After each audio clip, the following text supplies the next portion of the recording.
Hello welcome to law excellence. Welcome to PIB weekly current affairs. ఈ week మనం 1st నుంచి 7th ఫిబ్రవరి వరకు 84th week current affairs గురించి discuss చేసుకుందాం. ముందుగా ఈ వీక్ ఇంపార్టెంట్ ఆర్టికల్స్ ఏంటో చూద్దాం. 1వది వచ్చేసి బడ్జెట్కి సంబంధించి, 2వది ఇక్రిసాట్కి సంబంధించిన స్వర్ణోత్సవాల గురించి, 3వది లతా మంగేష్కర్ గురించి, 4వది ఇంటర్నేషనల్ ఇయర్ ఆఫ్ మిల్లెట్స్ గురించి, 5వది రామానుజాచార్యుల గురించి, 6వది India's most powerful super computer గురించి, 7వది Jammu and Kashmir delimitation commission యొక్క ఇంటరిమ్ రిపోర్ట్ గురించి, 8వది పాలిటిక్స్ క్రిమినలైజేషన్ గురించి, 9వది అనీమియా ముక్త భారత్ గురించి, 10వది Indian footwear and leather development programme గురించి, 11వది వందే భారత్ ట్రైన్స్ గురించి, 12వది hijab and freedom of religion గురించి, 13వది common electoral roll and simultaneous elections గురించి, 14వది వరల్డ్ వెట్లాండ్స్ డే గురించి, 15వది చౌరీ చౌరా ఇన్సిడెంట్ గురించి, 16వది గ్రీన్ లెజిస్లేషన్కి సంబంధించిన ఎన్ఫోర్స్మెంట్ గురించి, 17వది ప్రధానమంత్రి మాతృవందన యోజన గురించి, 18వది సాఫ్రాన్ బౌల్ ప్రాజెక్ట్ గురించి, 19వది చంద్రయాన్ 3 మిషన్ గురించి, 20వది బ్రహ్మోస్ మిసైల్స్ ఎక్స్పోర్ట్ గురించి, 21వది ఇండియా యొక్క ఫస్ట్ గ్రాఫీన్ ఇన్నోవేషన్ సెంటర్ గురించి, 22వది వింటర్ ఒలింపిక్స్కి సంబంధించి, 23వది నేషనల్ కమిషన్ ఫర్ ఉమెన్కి సంబంధించి, 24వది బాంబ్ సైక్లోన్ గురించి, చివరిగా 25వది సెహత్ ఇనిషియేటివ్ గురించి. వీటి గురించి మనం ఈ వీడియోలో డిస్కస్ చేసుకుందాం. ఇవాంటి మన ఫస్ట్ ఆర్టికల్ వచ్చేసి 2022-23 ఆర్థిక సంవత్సరానికి సంబంధించిన బడ్జెట్ గురించి. మనం చూస్తే మన ఫినాన్స్ మినిస్టర్ అయినటువంటి నిర్మలా సీతారామన్ మొత్తం 4 ప్రయారిటీస్తో మేము ఈ బడ్జెట్ని తీసుకొస్తున్నాము. దీని ద్వారా మన ఆర్థిక వ్యవస్థ ఇంపిటస్ గ్రోత్ని కొనసాగిస్తుంది అన్నట్టుగా ఆశాభావం వ్యక్తం చేశారు. ఆ 4 ఏంటి అంటే, మొదటిది పిఎం గతిశక్తి అన్నటువంటిది, రెండవది వచ్చేసరికి ఇంక్లూజివ్ డెవలప్మెంట్ అన్నటువంటిది, మూడవది వచ్చేసరికి ప్రొడక్టివిటీ ఎన్హాన్స్మెంట్, అలాగే investment, sunrise opportunities, energy transition మరియు క్లైమేట్ యాక్షన్ అన్నటువంటిది. 4వది వచ్చేసరికి ఇన్వెస్ట్మెంట్స్ మీద ఫినాన్సింగ్, అంటే ఫినాన్సింగ్ ఆఫ్ ఇన్వెస్ట్మెంట్స్ అంటాము. ఈ 4 ప్రయారిటీస్తో ఈ బడ్జెట్ని ప్రవేశపెట్టడం జరిగింది. మొత్తం యూనియన్ బడ్జెట్కి సంబంధించి పిఎం గతిశక్తి కింద ఏంటి, roads, railways, airports, ports, mass transport, waterways, logistics infrastructure, ఇలాంటి వాటన్నింటినీ క్రియేట్ చేయటం, అలాగే మల్టీమోడల్ లాజిస్టిక్ పార్క్స్ని క్రియేట్ చేయటం, అలాగే పర్వత్మాల అనేసి ఇలాగా ఇంకా ఏమేమి ఇంపార్టెంట్ ఈ బడ్జెట్లో ఉన్నాయి. అగ్రికల్చర్కి సంబంధించి 2.37 లక్షల కోట్ల డైరెక్ట్ పేమెంట్ని వీట్ మరియు ప్యాడీకి సంబంధించి 1.63 కోట్ల ఫార్మర్స్కి ఇచ్చారు అన్నట్టుగా, అలాగే కిసాన్ డ్రోన్స్ని క్రాప్ అసెస్మెంట్కి, అలాగే ల్యాండ్ రికార్డ్స్ డిజిటలైజేషన్కి, ఇన్సెక్టిసైడ్స్ని, న్యూట్రియంట్స్ని స్ప్రే చేయడానికి తీసుకురాబోతున్నారు. కెన్ బెత్వా ప్రాజెక్ట్కి 1400 కోట్ల అవుట్లేతో ఈ లింక్ ప్రాజెక్ట్ని నిర్మించబోతున్నారు. ఎంఎస్ఎంఈస్కి సంబంధించి Udyam, e Shram, NCS, Aseem portal వీటన్నింటిని ఇంటర్లింక్ చేస్తాము అన్నట్టుగా ప్రకటించడం జరిగింది. అలాగే RAMP program, raising and accelerating MSME performance అంటాము, లేదా ర్యాంప్ ప్రోగ్రామ్ అంటాము. ఈ ర్యాంప్ ప్రోగ్రామ్ని 6,000 కోట్ల రూపాయలతో దీన్ని తీసుకురాబోతున్నారు. అలాగే స్కిల్ డెవలప్మెంట్కి సంబంధించి దేశ్ స్టాక్ ఈ పోర్టల్ అన్నటువంటిది, డ్రోన్ శక్తి అన్నటువంటిది, డ్రోన్ యాజ్ ఏ సర్వీసెస్ అన్నటువంటి దాన్ని తీసుకురాబోతున్నారు. అలాగే ఎడ్యుకేషన్కి సంబంధించి 1 క్లాస్ 1 టీవీ ఛానల్ ఏదైతే ఇప్పుడు 12 ఇందులో వస్తూ ఉన్నాయో వాటిని 200 టీవీ ఛానల్స్కి పెంచబోతున్నారు. హెల్త్కి సంబంధించి నేషనల్ డిజిటల్ హెల్త్ ఎకోసిస్టమ్ని ఒక ఓపెన్ ప్లాట్ఫామ్గా తీసుకురాబోతున్నారు. నేషనల్ టెలిమెంటల్ హెల్త్ ప్రోగ్రామ్ని తీసుకొస్తున్నారు. అలాగే మనం చూస్తే సాక్ష్యం అంగన్వాడీ అన్నటువంటి దాన్ని, హర్ఘర్, అలాగే నల్ సే జల్ అన్నటువంటిది, హౌసింగ్ ఫర్ ఆల్, అలాగే వైబ్రెంట్ విలేజెస్ ప్రోగ్రామ్, బ్యాంకింగ్కి సంబంధించి పోస్ట్ ఆఫీసెస్ని కోర్ బ్యాంకింగ్ సిస్టమ్స్గా డెవలప్ చేయటం, అలాగే scheduled commercial banks 75 digital banking యూనిట్స్ని 75 డిస్ట్రిక్ట్స్లో సెటప్ చేసేలాగా చూడటం, ఈ పాస్పోర్ట్స్ అంటే ఒక చిప్ని ఎంబెడ్ చేస్తూ ఫ్యూచరిస్టిక్ టెక్నాలజీని యూజ్ చేసి ఈ పాస్పోర్ట్స్ని తీసుకురావటం, అర్బన్ ప్లానింగ్కి సంబంధించి land records management, corporate exit, అలాగే telecom sector, export promotion, Atmanirbharta in defence, sunrise opportunities కానీ, ఇంకా అలా పబ్లిక్ క్యాపిటల్ ఇన్వెస్ట్మెంట్ కానీ, రిసోర్సెస్ని మొబిలైజ్ చేయటం, డిజిటల్ రూపీని ఇంట్రడ్యూస్ చేస్తామని చెప్పటం, ఫిజికల్ మేనేజ్మెంట్, ఇలాగా చాలా వాటికి సంబంధించి ఈ బడ్జెట్కి సంబంధించి మల్లీశ్వర్ మేడం ఒక వీడియో చేశారు. మన ఛానల్లో అది ఆల్రెడీ ఉంది. ఒకసారి ఆ వీడియోకి వెళ్ళి అందులోని ఇంపార్టెంట్ పాయింట్స్ ఒక చోట నోట్ చేసి పెట్టుకోవాలి. మన నెక్స్ట్ ఆర్టికల్ వచ్చేసి ఇక్రిసాట్కి సంబంధించి ఎక్కడ ఉంది ఇక్రిసాట్ యొక్క ప్రధాన కార్యాలయం? హైదరాబాద్ శివార్లలో ఉన్నటువంటి పటాన్ చెరువులో ఈ ఇక్రిసాట్ యొక్క ప్రధాన కార్యాలయం అనేది ఉంది. 1972 సంవత్సరంలో ఇక్రిసాట్ని ఏర్పాటు చేశారు. అది ఇప్పటికి 2002 సంవత్సరం నాటికి 50 సంవత్సరాలు పూర్తయినటువంటి సందర్భంగా ఈ స్వర్ణోత్సవాలను జరుపుకుంటోంది. అందులో భాగంగా మన ప్రధాని నరేంద్ర మోదీ ఈ స్వర్ణోత్సవాలకి హాజరయ్యారు. దానికి సంబంధించిందే ఈ ఆర్టికల్. మన నెక్స్ట్ ఆర్టికల్ వచ్చేసి లతా మంగేష్కర్. ఈమె ప్రముఖ గాయని, అలాగే భారతరత్న అవార్డు గ్రహీత కూడా. ఈమె రీసెంట్గా 2022 మరణించటం జరిగింది. నిమోనియాతో బాధపడుతున్నటువంటి ఈమెకి కరోనా సోకటంతో ఈమె చనిపోయింది. మనం చూస్తే దాదాపు 13 భాషల్లో 36,000 పాటలకు పైగా ఈమె పాడింది. అలాగా ప్రముఖ గాయనిగా పేరు తెచ్చుకున్న ఈమె 92 సంవత్సరాల వయసులో మరణించింది. దీనికి సంబంధించి చాలామంది ప్రముఖులు ఈమెకి సంతాపం వ్యక్తం చేశారు. మన నెక్స్ట్ ఆర్టికల్ వచ్చేసి ఇంటర్నేషనల్ ఇయర్ ఆఫ్ మిల్లెట్స్కి సంబంధించి యునైటెడ్ నేషన్స్ జనరల్ అసెంబ్లీ అన్నటువంటిది, UNGA అన్నటువంటిది మన ఇండియా ప్రవేశపెట్టినటువంటి తీర్మానం ఏదైతే ఉందో, అంటే చిరుధాన్యాలు మిల్లెట్స్ని, దీనికి సంబంధించి 2023ని ఇంటర్నేషనల్ ఇయర్గా ప్రకటించాలి అన్నట్టుగా దీనికి యునైటెడ్ నేషన్స్ జనరల్ అసెంబ్లీ అన్నటువంటిది ఈ తీర్మానాన్ని ఆమోదించటం జరిగింది. దాంతో 2023 సంవత్సరాన్ని ఇంటర్నేషనల్ ఇయర్ ఆఫ్ మిల్లెట్స్గా జరుపుకుంటున్నాము అన్నట్టుగా ఈ ఆర్టికల్. మన నెక్స్ట్ ఆర్టికల్ వచ్చేసి తెలంగాణలోని హైదరాబాద్ శివార్లలోని ముచ్చింతల్లో స్టాట్యూ ఆఫ్ ఈక్వాలిటీ, రామానుజాచార్యులకి సంబంధించి స్టాట్యూ ఆఫ్ ఈక్వాలిటీ లేదా సమతామూర్తి విగ్రహాన్ని మన ప్రధాని నరేంద్ర మోదీ జాతికి అంకితం చేయటం జరిగింది. రామానుజాచార్యుల యొక్క 100వ బర్త్ యానివర్సరీని సెలబ్రేట్ చేసుకుంటూ ఫెస్టివల్ ఆఫ్ ఈక్వాలిటీ అన్నటువంటి దాన్ని ఇండియా సెలబ్రేట్ చేసుకుంటోంది. అందులో భాగంగా 216 అడుగుల ఎత్తైనటువంటి రామానుజాచార్యుల విగ్రహాన్ని పంచలోహాలు అంటే 5 లోహాలతో తయారు చేశారు. ఏంటి ఈ 5 లోహాలు? గోల్డ్, సిల్వర్, కాపర్, బ్రాస్ మరియు జింక్, ఇలా 5 మెటల్స్తో, పంచలోహాలతో రామానుజాచార్యుల యొక్క ప్రతిమని కొలువు తీర్చటం జరిగింది. మనం చూస్తే ప్రపంచంలోనే ఇలాగా టాలెస్ట్ మెటాలిక్ స్టాట్యూస్లో ఇది కూడా ఒకటి. 54 అడుగుల ఎత్తైనటువంటి బేస్ బిల్డింగ్ మీద, భద్రవేది అనేటటువంటి బిల్డింగ్ మీద ఈ రామానుజాచార్యుల యొక్క విగ్రహాన్ని తయారు చేశారు. రామానుజాచార్యులు ఎవరు అంటే ఈయన 1017వ సంవత్సరంలో తమిళనాడులో జన్మించారు. ఈయన ఒక వేదిక్ ఫిలాసఫర్ మరియు సోషల్ రిఫార్మర్ కూడా. ఈయన అక్రాస్ ద ఇండియా ట్రావెల్ చేసి ఈక్వాలిటీ మరియు సోషల్ జస్టిస్ గురించి చెప్పటం జరిగింది. భక్తి మూమెంట్ని ఈయన రివైవ్ చేశారు. అంతేకాకుండా అన్నమాచార్య, భక్త రామదాస్, త్యాగరాజ, కబీర్, మీరాబాయ్ ఇలాంటి వాళ్ళు ఈయనని ఇన్స్పిరేషన్గా తీసుకున్నారు. అలాగే మనం చూస్తే విశిష్ట అద్వైత సబ్ స్కూల్ ఏదైతే ఉందో దీనికి ఈయన చీఫ్ ప్రొపెనెంట్గా పనిచేయటం జరిగింది. ఈయన మనం చూస్తే దాదాపు 9 స్క్రిప్చర్స్ని, నవరత్నాస్ అనేటటువంటి స్క్రిప్చర్స్ని రాయటం జరిగింది. అంతేకాకుండా నేచర్ని ఓవర్ ఎక్స్ప్లాయిట్ చేయకూడదు, నేచర్ యొక్క ఆ నీడ్ ఏదైతే ఉందో దాన్ని స్ట్రెస్ చేయకూడదు అన్నట్టుగా కూడా ఈయన చెప్పటం జరిగింది. వసుదైవ కుటుంబకం అంటే all the universe is one family అన్నటువంటి కాన్సెప్ట్ని ఈయన ప్రాపగేట్ చేశారు. మన నెక్స్ట్ ఆర్టికల్ వచ్చేసి India's most powerful super computer. ఎక్కడ ఉంది ఇది?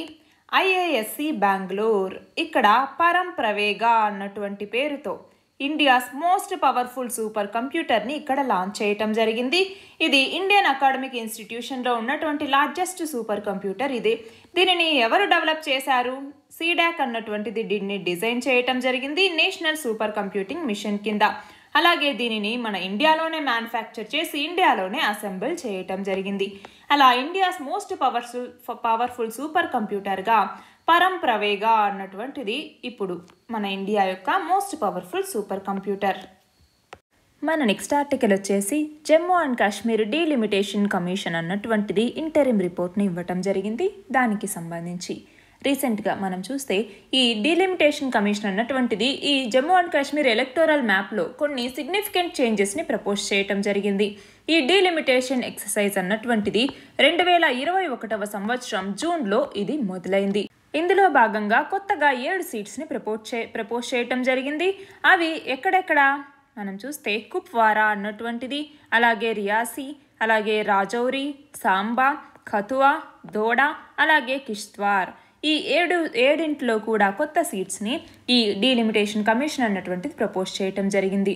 మనం చూస్తే ఇంతకుముందు జమ్మూ అండ్ కాశ్మీర్లో మొత్తం 87 మెంబర్ అసెంబ్లీ అనేటటువంటిది ఉండేది. అందులో 37 కాన్స్టిట్యూయెన్సీస్ వచ్చేసరికి జమ్మూ అండ్ కాశ్మీర్లో ఉండేవి. జమ్మూ అండ్ కాశ్మీర్లో 37 కాన్స్టిట్యూయెంట్స్, అలాగే 46 వచ్చేసరికి కాశ్మీర్ డివిజన్లో ఉండేవి, అలాగే 4 వచ్చేసరికి లదాఖ్ డివిజన్లో ఉండేవన్నమాట. ఇవి పక్కన పెడితే 24 సీట్స్ని మనము పాకిస్తాన్ ఆక్యుపైడ్ కాశ్మీర్ ఏదైతే పీఓకే ఉన్నాయో దానికి రిజర్వ్ చేసి అవి వ్యాకెంట్గా ఉంచారనమాట. అయితే Jammu and Kashmir special status కోల్పోయిన తర్వాత దానిని 2 యూనియన్ టెరిటరీస్గా డివైడ్ చేశారు, జమ్మూ అండ్ కాశ్మీర్ మరియు లదాఖ్. మనం చూస్తే 2019 సంవత్సరం ఆగస్ట్ 5వ తేదీన ఆర్టికల్ 370 ఏదైతే ఉందో దీనిని అబ్రోగేట్ చేసి ఇలా 2 యూనియన్ టెరిటరీస్గా జమ్మూ అండ్ కాశ్మీర్ స్టేట్ని మార్చడం జరిగింది. అయితే దాని తర్వాత Jammu and Kashmir delimitation commission అన్నటువంటిది ఏర్పాటు చేశారు. ఇందులో భాగంగా కొన్ని రికమెండేషన్స్ని కూడా ఇవ్వటం జరిగింది. ఏంటి ఈ రికమెండేషన్స్ అనేసి మనం చూస్తే, ఒకటి, ఈ అసెంబ్లీ స్ట్రెంగ్త్ ఏదైతే ఉందో ఆ అసెంబ్లీ స్ట్రెంగ్త్ని ఇంక్రీజ్ చేయాలి అన్నట్టుగా ఇది ఒకటి అనమాట. ఈ రికమెండేషన్స్లో ఇది కూడా ఒకటి. రెండవది, అసెంబ్లీస్కి సంబంధించి ఈ షెడ్యూల్డ్ కాస్ట్ ఎవరైతే ఉన్నారో వాళ్ళకి హిందూస్ మెయిన్గా ఈ సాంబా, కథువా, జమ్మూ, ఉదంపూర్ బెల్ట్ ఇక్కడ ఉన్నటువంటి వాళ్ళకి ఆ 7 సీట్స్ని రిజర్వ్ చేయాలి అన్నట్టుగా కమిషన్ ప్రపోజ్ చేసింది. అలాగే 9 సీట్స్ని గుజ్జార్, అలాగే బేకర్ వాల్స్ ఎవరైతే ఉంటారో వాళ్ళలో షెడ్యూల్డ్ ట్రైబ్స్కి 9 సీట్స్ని ఇవ్వాలి అన్నట్టుగా ప్రపోజ్ చేయటం జరిగింది. Mostly non Kashmiri speaking Muslims ఎవరైతే ఉంటారో వాళ్ళు రాజౌరి, పూంచ్ బెల్ట్లో ఈ జమ్మూ ప్రావిన్స్లో వాళ్ళు నివసిస్తూ ఉంటారు. అలాగే లోక్సభ సీట్స్ ఏవైతే ఉంటాయో ఈ లోక్సభ సీట్స్ని కూడా ఇంక్రీజ్ చేయాలి అన్నట్టుగా ఈ కమిషన్ ప్రపోజ్ చేయటం జరిగింది. అయితే దీని మీద క్రిటిసిజం ఏమొచ్చింది అంటే, కాశ్మీర్లో పాపులేషన్ అనేది ఎక్కువగా ఉంది. మనం చూస్తే కాశ్మీర్కి వచ్చేసరికి 68.88 లక్షల మంది ఎక్కువ పాపులేషన్ అనేవాళ్ళు ఉన్నారు. మనం చూస్తే జమ్మూ ప్రావిన్స్ కన్నా చూసుకుంటే అలా ఈ కమిషన్ అన్నటువంటిది ఓన్లీ ఆ టోపోగ్రఫీని మాత్రమే అకౌంట్లోకి తీసుకుంది. అక్కడ ఉన్నటువంటి అంటే పాపులేషన్ సైజ్ని మాత్రమే కాకుండా కమ్యూనికేషన్ మరియు కన్వీనియన్స్ అవైలబిలిటీని కూడా అకౌంట్లోకి తీసుకోవాలి అన్నట్టుగా. అంతేకాకుండా ఈ రీఆర్గనైజేషన్ ఏదైతే ఉందో అంటే Jammu and Kashmir reorganisation act 2019 ఏదైతే ఉందో ఇది అన్కాన్స్టిట్యూషనల్. దాన్ని ఆల్రెడీ సుప్రీంకోర్టులో ఛాలెంజ్ చేయటం జరిగింది. ఇది దీని మీద ఉన్నటువంటి క్రిటిసిజం. అంతేకాకుండా ఈ జమ్మూ అండ్ కాశ్మీర్కి సంబంధించి ఈ డీలిమిటేషన్ కమిషన్ని తీసుకురావటం అన్నటువంటిది ఆర్బిట్రరీ ప్రాసెస్లో జరుగుతోంది అన్నట్టుగా కూడా ఈ క్రిటిసిజం అనేటటువంటిది ఉందన్నమాట. అయితే మనం చూస్తే ఇక్కడ ఈక్వల్ రిప్రజెంటేషన్ అన్నటువంటిది ఈక్వల్ సెగ్మెంట్స్ ఆఫ్ పాపులేషన్కి ఉండాలి అన్నటువంటి దాంతో మనము ఈ జాగ్రఫికల్ ఏరియాస్లో ఫెయిర్ డివిజన్ అనేది ఉండాలి అన్నట్టుగా ఈ డీలిమిటేషన్ కమిషన్ చెప్తోంది. అయితే కాన్స్టిట్యూషనల్ బేసిస్ ఏంటి ఈ డీలిమిటేషన్కి అనేది మనం చూస్తే కాన్స్టిట్యూషనల్ బేసిస్ అంటాము. అంటే ఏంటి, ఈ డీలిమిటేషన్ని ఏ కాన్స్టిట్యూషన్ బేసిస్లో మనం చేస్తాము అన్నట్టుగా. మనం చూస్తే ఆర్టికల్ 82 అన్నటువంటిది ఏం చెప్తుంది, ప్రతి సెన్సెస్ తర్వాత పార్లమెంట్ అన్నటువంటిది డీలిమిటేషన్ యాక్ట్ని ఎనాక్ట్ చేయొచ్చు అన్నట్టుగా చెప్తుంది. అలాగే ఆర్టికల్ 170 అన్నటువంటిది ఉంది. దీని కింద ఏంటి, ప్రతి సెన్సెస్ తర్వాత కూడా మనం డీలిమిటేషన్ యాక్ట్ ప్రకారం స్టేట్స్ని కూడా టెరిటోరియల్ కాన్స్టిట్యూయెన్సీస్గా డివైడ్ చేయొచ్చు అన్నట్టుగా ఈ ఆర్టికల్ 170 కింద ఉంది. దానివల్ల ఏమవుతుంది, ఈ ఆర్టికల్ 82 కింద ఒక డీలిమిటేషన్ కమిషన్ని ఒక ఇండిపెండెంట్ బాడీగా కాన్స్టిట్యూట్ చేయొచ్చు. ఏదేమైనా కూడా ఫస్ట్ డీలిమిటేషన్ ఎక్సర్సైజ్ అన్నటువంటిది ఎప్పుడు జరిగింది, 1951 సంవత్సరంలో ఫస్ట్ డీలిమిటేషన్ ఎక్సర్సైజ్ అన్నటువంటిది జరిగింది. దానికి సంబంధించి 1952 సంవత్సరంలో డీలిమిటేషన్ కమిషన్ యాక్ట్ అన్నటువంటి దాన్ని ఎనాక్ట్ చేశారు. అయితే డీలిమిటేషన్ కమిషన్స్ని ఇప్పటికీ 4 సార్లు తీసుకురావటం జరిగింది. 4 సార్లు సెటప్ చేశారు. ఎప్పుడెప్పుడు? 1952 సంవత్సరంలో, 1963 సంవత్సరంలో, 1973 సంవత్సరంలో, తర్వాత 2002 సంవత్సరంలో ఈ డీలిమిటేషన్ కమిషన్స్ని సెటప్ చేయటం జరిగింది. మనం చూస్తే 1981 అలాగే 1991 సెన్సస్ తర్వాత ఈ డీలిమిటేషన్ కమిషన్స్ని ఏర్పాటు చేయలేదు. అయితే ఈ డీలిమిటేషన్ కమిషన్ ఏదైతే ఉందో దీన్ని ఎవరు అపాయింట్ చేస్తారు అంటే మన దేశ ప్రెసిడెంట్ ఈ డీలిమిటేషన్ కమిషన్ని ఏర్పాటు చేయటం జరుగుతుంది. దీంట్లో కంపోజిషన్ ఎవరు ఉంటారు అంటే రిటైర్డ్ సుప్రీంకోర్టు జడ్జ్, అలాగే చీఫ్ ఎలక్షన్ కమిషనర్, అలాగే రెస్పెక్టివ్ స్టేట్ ఎలక్షన్ కమిషనర్స్ ఇందులో ఈ డీలిమిటేషన్ కమిషన్లో భాగంగా ఉంటారు. ఎందుకు డీలిమిటేషన్ అనేది అవసరం అంటే డిఫరెంట్ కాన్స్టిట్యుయెన్సీస్లో అంటే మన దేశంలోని డిఫరెంట్ పార్ట్స్లో డిఫరెంట్ కాన్స్టిట్యుయెన్సీస్లో పాపులేషన్ గ్రోత్ అనేటటువంటిది ఈవెన్గా ఉండదు. అంటే సేమ్ స్టేట్లోనే చాలా వరకు కూడా డిఫరెంట్ పార్ట్స్లో అన్ఈవెన్ గ్రోత్ అనేది ఉంటుంది. అంతేకాకుండా కంటిన్యూస్గా పీపుల్ మైగ్రేషన్ అనేటటువంటిది ఒక ప్లేస్ నుంచి ఇంకొక ప్లేస్కి జరిగినప్పుడు కూడా అక్కడ మెంబర్స్ పాపులేషన్ ఏదైతే ఉందో ఆ పాపులేషన్లో చేంజ్ అనేది వస్తుంది. కాబట్టి డీలిమిటేషన్ అనేది అవసరం. నెక్స్ట్ ఆర్టికల్ వచ్చేసి క్రిమినలైజేషన్ ఆఫ్ పాలిటిక్స్ అంటాము. మనం చూస్తే అమికస్ క్యూరీ అంటే ఏంటి? ఫ్రెండ్ ఆఫ్ ద కోర్ట్ అనేసి లిటరల్ మీనింగ్. అంటే ఏంటి? ఒక కేసుకి సంబంధించి అంటే ఆ పార్టీ ఏదైతే కేసుకి సంబంధించి ఉంటుందో వాళ్ళు కాకుండా మిగిలినటువంటి వాళ్ళు ఎవరైనా కూడా ఇన్ఫర్మేషన్ లేదా ఎక్స్పర్టైజింగ్ కానీ ఆ ఇష్యూకి సంబంధించి ఆ కేసుకి సంబంధించి ఇష్యూస్ని బేర్ చేసే వాళ్ళు ఎవరైనా కూడా అసిస్ట్ చేసే వాళ్ళని మనం అమికస్ క్యూరీ అనేసి పిలుస్తూ ఉంటాము. అలా ఈ ట్రెండ్ అనేటటువంటిది ఇప్పుడు చాలా హైలైట్ అవుతుందన్నమాట. ఈ క్రిమినలైజేషన్ ఆఫ్ పాలిటిక్స్కి సంబంధించి ఎంపీస్, ఎమ్మెల్యేస్ వీళ్ళకి అగైనెస్ట్గా ఏదైతే స్పెషల్ కోర్ట్స్ని ఫాస్ట్ ట్రాక్ కేసెస్కి సంబంధించి స్పెషల్ కోర్ట్స్ని తీసుకురావాలి అంటే సెటప్ చేయాలి అన్నట్టుగా సుప్రీం కోర్ట్ వీటికి అమికస్ క్యూరీ అన్నటువంటి వాళ్ళని అపాయింట్ చేయటం జరిగింది. దీనికి సంబంధించి ఏంటి? అసలు ఈ క్రిమినలైజేషన్ ఆఫ్ పాలిటిక్స్ అంటే ఏంటి అంటే క్రిమినల్స్ పాలిటిక్స్లో పార్టిసిపేట్ చేస్తూ ఉండటం. అందులో క్రిమినల్స్ ఎవరైతే ఎలక్షన్స్లో కంటెస్ట్ చేస్తూ పార్లమెంట్కి, స్టేట్ లెజిస్లేచర్కి మెంబర్స్గా ఎలక్ట్ అవుతూ ఉంటారో ఆ ప్రాసెస్ని మనం క్రిమినలైజేషన్ ఆఫ్ పాలిటిక్స్ అనేసి పిలుస్తూ ఉంటాం. దీనివల్ల అంటే మనం అసలు ఈ క్రిమినలైజేషన్ ఆఫ్ పాలిటిక్స్ అనేది ఎందుకు జరుగుతుంది అంటే పొలిటీషియన్స్కి మరియు క్రిమినల్స్కి ఏదైతే నెక్సస్ అనేది ఉంటుందో దానివల్ల ఈ క్రిమినలైజేషన్ ఇన్ పాలిటిక్స్ అన్నటువంటిది మరింత పెరుగుతూ వస్తుంది. అలా ఈ క్రిమినల్ క్యాండిడేట్స్ ఎవరైతే ఉంటారో వాళ్ళకి సంబంధించి డిస్క్వాలిఫై చేయడానికి లీగల్ ఆస్పెక్ట్స్ ఏమేమి ఉంటాయి అనేసి మనం చూస్తే representation of people's act RPA చట్టం ఎప్పుడు తీసుకొచ్చారు? 1951. ఇందులో భాగంగా ఈ చట్టంలోని సెక్షన్ 8 ఏం చెప్తుంది అంటే కొన్ని అఫెన్సెస్కి సంబంధించి అంటే ఇండివిజువల్స్ ఎవరైనా కూడా jail term more than 2 years ఎవరికైతే పనిష్ అయి ఉంటారో వాళ్ళు ఈ జైల్ టర్మ్ ఎండ్ అయిన తర్వాత 6 సంవత్సరాల వరకు ఎలక్షన్స్లో పాల్గొనకూడదు. అలాగా వీటికి సంబంధించి కొన్ని ప్రొవిజన్స్ అనేవి ఉన్నాయి. అయితే అసలు ఈ క్రిమినలైజేషన్ పాలిటిక్స్కి సంబంధించి క్రిమినలైజేషన్ పెరగటానికి కారణాలు ఏంటి, రీజన్స్ ఏంటి అని చూస్తే మనకి చాలా లాస్ అనేవి అంటే చట్టాలు అనేవి ఉన్నాయి, కోర్టు జడ్జిమెంట్స్ అనేవి ఉన్నాయి. అయినా కూడా వీటి వల్ల అంత ఎక్కువగా హెల్ప్ అనేది అవ్వలేదు. ఎన్ఫోర్స్మెంట్లో ఈ ల్యాక్ ఆఫ్ ఎన్ఫోర్స్మెంట్ అనేది ఉంది. అలాగే వెస్టెడ్ ఇంట్రెస్ట్ ఉండటం వల్ల అంటే ఏంటి ఎంటైర్ క్రిమినల్ హిస్టరీని పబ్లిష్ చేయటం వల్ల పొలిటికల్ పార్టీస్ మరీ అంత ఎఫెక్ట్ అవ్వట్లేదు. అలాగే మజిల్ పవర్, మనీ పవర్ని యూజ్ చేయటం వల్ల కూడా క్రిమినలైజేషన్ అనేటటువంటిది పెరుగుతూ వస్తుంది. మనం చూస్తే దీనికి సంబంధించి ఎఫెక్ట్స్ ఏంటి అంటే ఇలాగా ఈ క్రిమినలైజేషన్ అనేది పెరుగుతూ వస్తుంది. దానివల్ల ఎఫెక్ట్ అనేది ఎలా ఉంటుంది అంటే ఫ్రీ అండ్ ఫెయిర్ ఎలక్షన్స్ అనేసి ఏదైతే ఉంటుందో ప్రిన్సిపల్ దానికి అగెనెస్ట్గా ఇది పనిచేస్తుంది. అంటే డెమోక్రసీ యొక్క బెడ్ రాక్ని దానికి సంబంధించి దాన్ని తొలగించడానికి ఫ్రీ అండ్ ఫెయిర్ ఎలక్షన్స్ని మనం డెమోక్రసీకి బెడ్ రాక్గా చెప్పుకుంటూ ఉంటాము. అయితే ఇలాగా ఈ క్రిమినల్స్ అనేటటువంటి వాళ్ళు పాలిటిక్స్లోకి రావటం వల్ల ఆ సూటబుల్ క్యాండిడేట్ని ఎలక్ట్ అయ్యేటటువంటి ఆ చాయిస్ ఏదైతే ఉంటుందో ఆ చాయిస్ యొక్క లిమిట్ని తగ్గించినట్టు అవుతుంది. అలాగే గుడ్ గవర్నెన్స్ని ఎఫెక్ట్ చేస్తుంది. అలాగే పబ్లిక్ సర్వెంట్స్ యొక్క ఇంటిగ్రిటీని కూడా ఇది తక్కువ చేస్తుంది. అలాగే సోషల్ డిస్హార్మనీని పెంపొందించడానికి ఇది ఉపయోగపడుతుంది. అంటే ఇలాంటి క్రిమినల్స్ ఈ సొసైటీలోకి రావటం వల్ల వైలెన్స్ కల్చర్ అనేటటువంటిది సొసైటీకి ఇంట్రడ్యూస్ చేస్తారు. దానివల్ల యూత్ ఎవరైతే ఫాలో అవుతూ ఉంటారో వాళ్ళ మీద నెగిటివ్ ఎఫెక్ట్ అనేది పడుతుంది.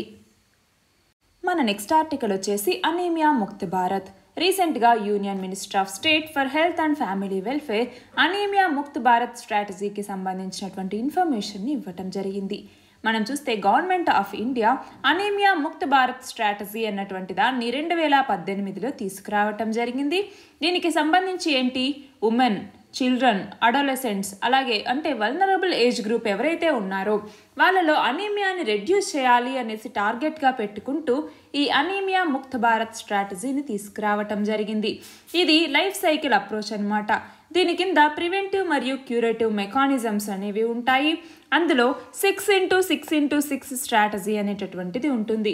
అందులో 6 అంటే ఏంటి, 6 టార్గెట్ బెనిఫిషియరీస్, ఇంకొక 6 ఇంటర్వెన్షన్స్, అలాగే 6 ఇన్స్టిట్యూషనల్ మెకానిజమ్స్. ఈ స్టేక్ హోల్డర్స్కి సంబంధించి ఈ స్ట్రాటజీని ఇంప్లిమెంట్ చేయడానికి 6x6x6 అనేటటువంటి స్ట్రాటజీని తీసుకొచ్చారు.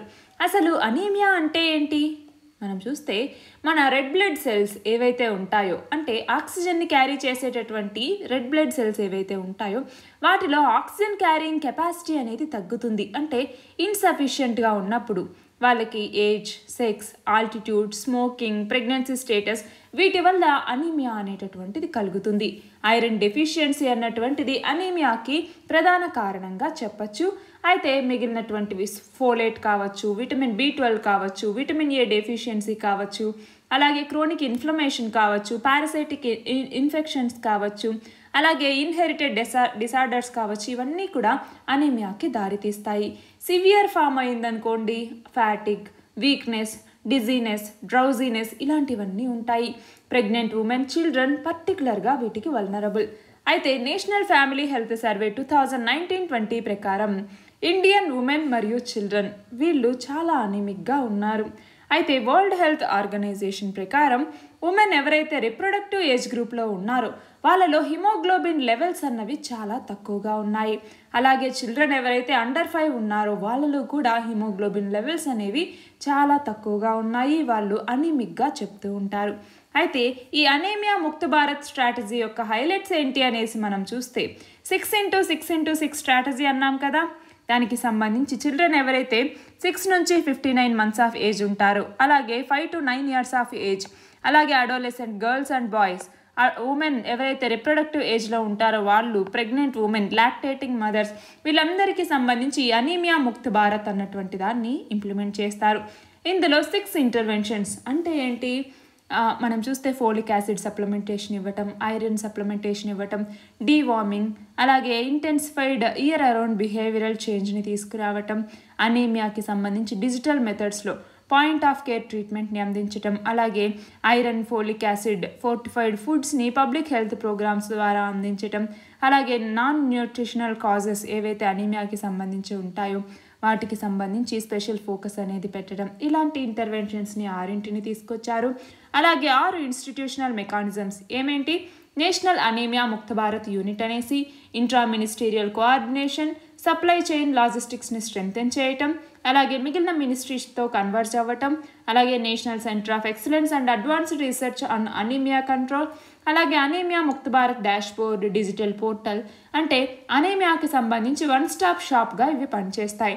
ఇలా 6 ఇన్స్టిట్యూషనల్ మెకానిజమ్స్ని తీసుకొచ్చారు. అయితే అనీమియాని కంట్రోల్ చేయడానికి గవర్నమెంట్ ఇనిషియేటివ్స్ ఏం తీసుకొచ్చింది మనం చూస్తే, హెల్త్ అన్నటువంటిది మనకున్నటువంటి 3 సబ్జెక్ట్స్ అంటే కాంకరెంట్ లిస్ట్, స్టేట్ లిస్ట్ మరియు సెంట్రల్ లిస్ట్లో దేని కిందికి వస్తుంది, స్టేట్ లిస్ట్ కిందికి వస్తుంది.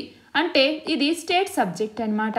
అంటే ఏంటి, ప్రైమరీ రెస్పాన్సిబిలిటీ అన్నటువంటిది ఈ హెల్త్ కేర్ సర్వీసెస్ని స్ట్రెంగ్తెన్ చేసేటటువంటి ఆ రెస్పాన్సిబిలిటీ ఎవరికి ఉంటుంది, స్టేట్ లేదా యూటీ గవర్నమెంట్కి ఉంటుంది.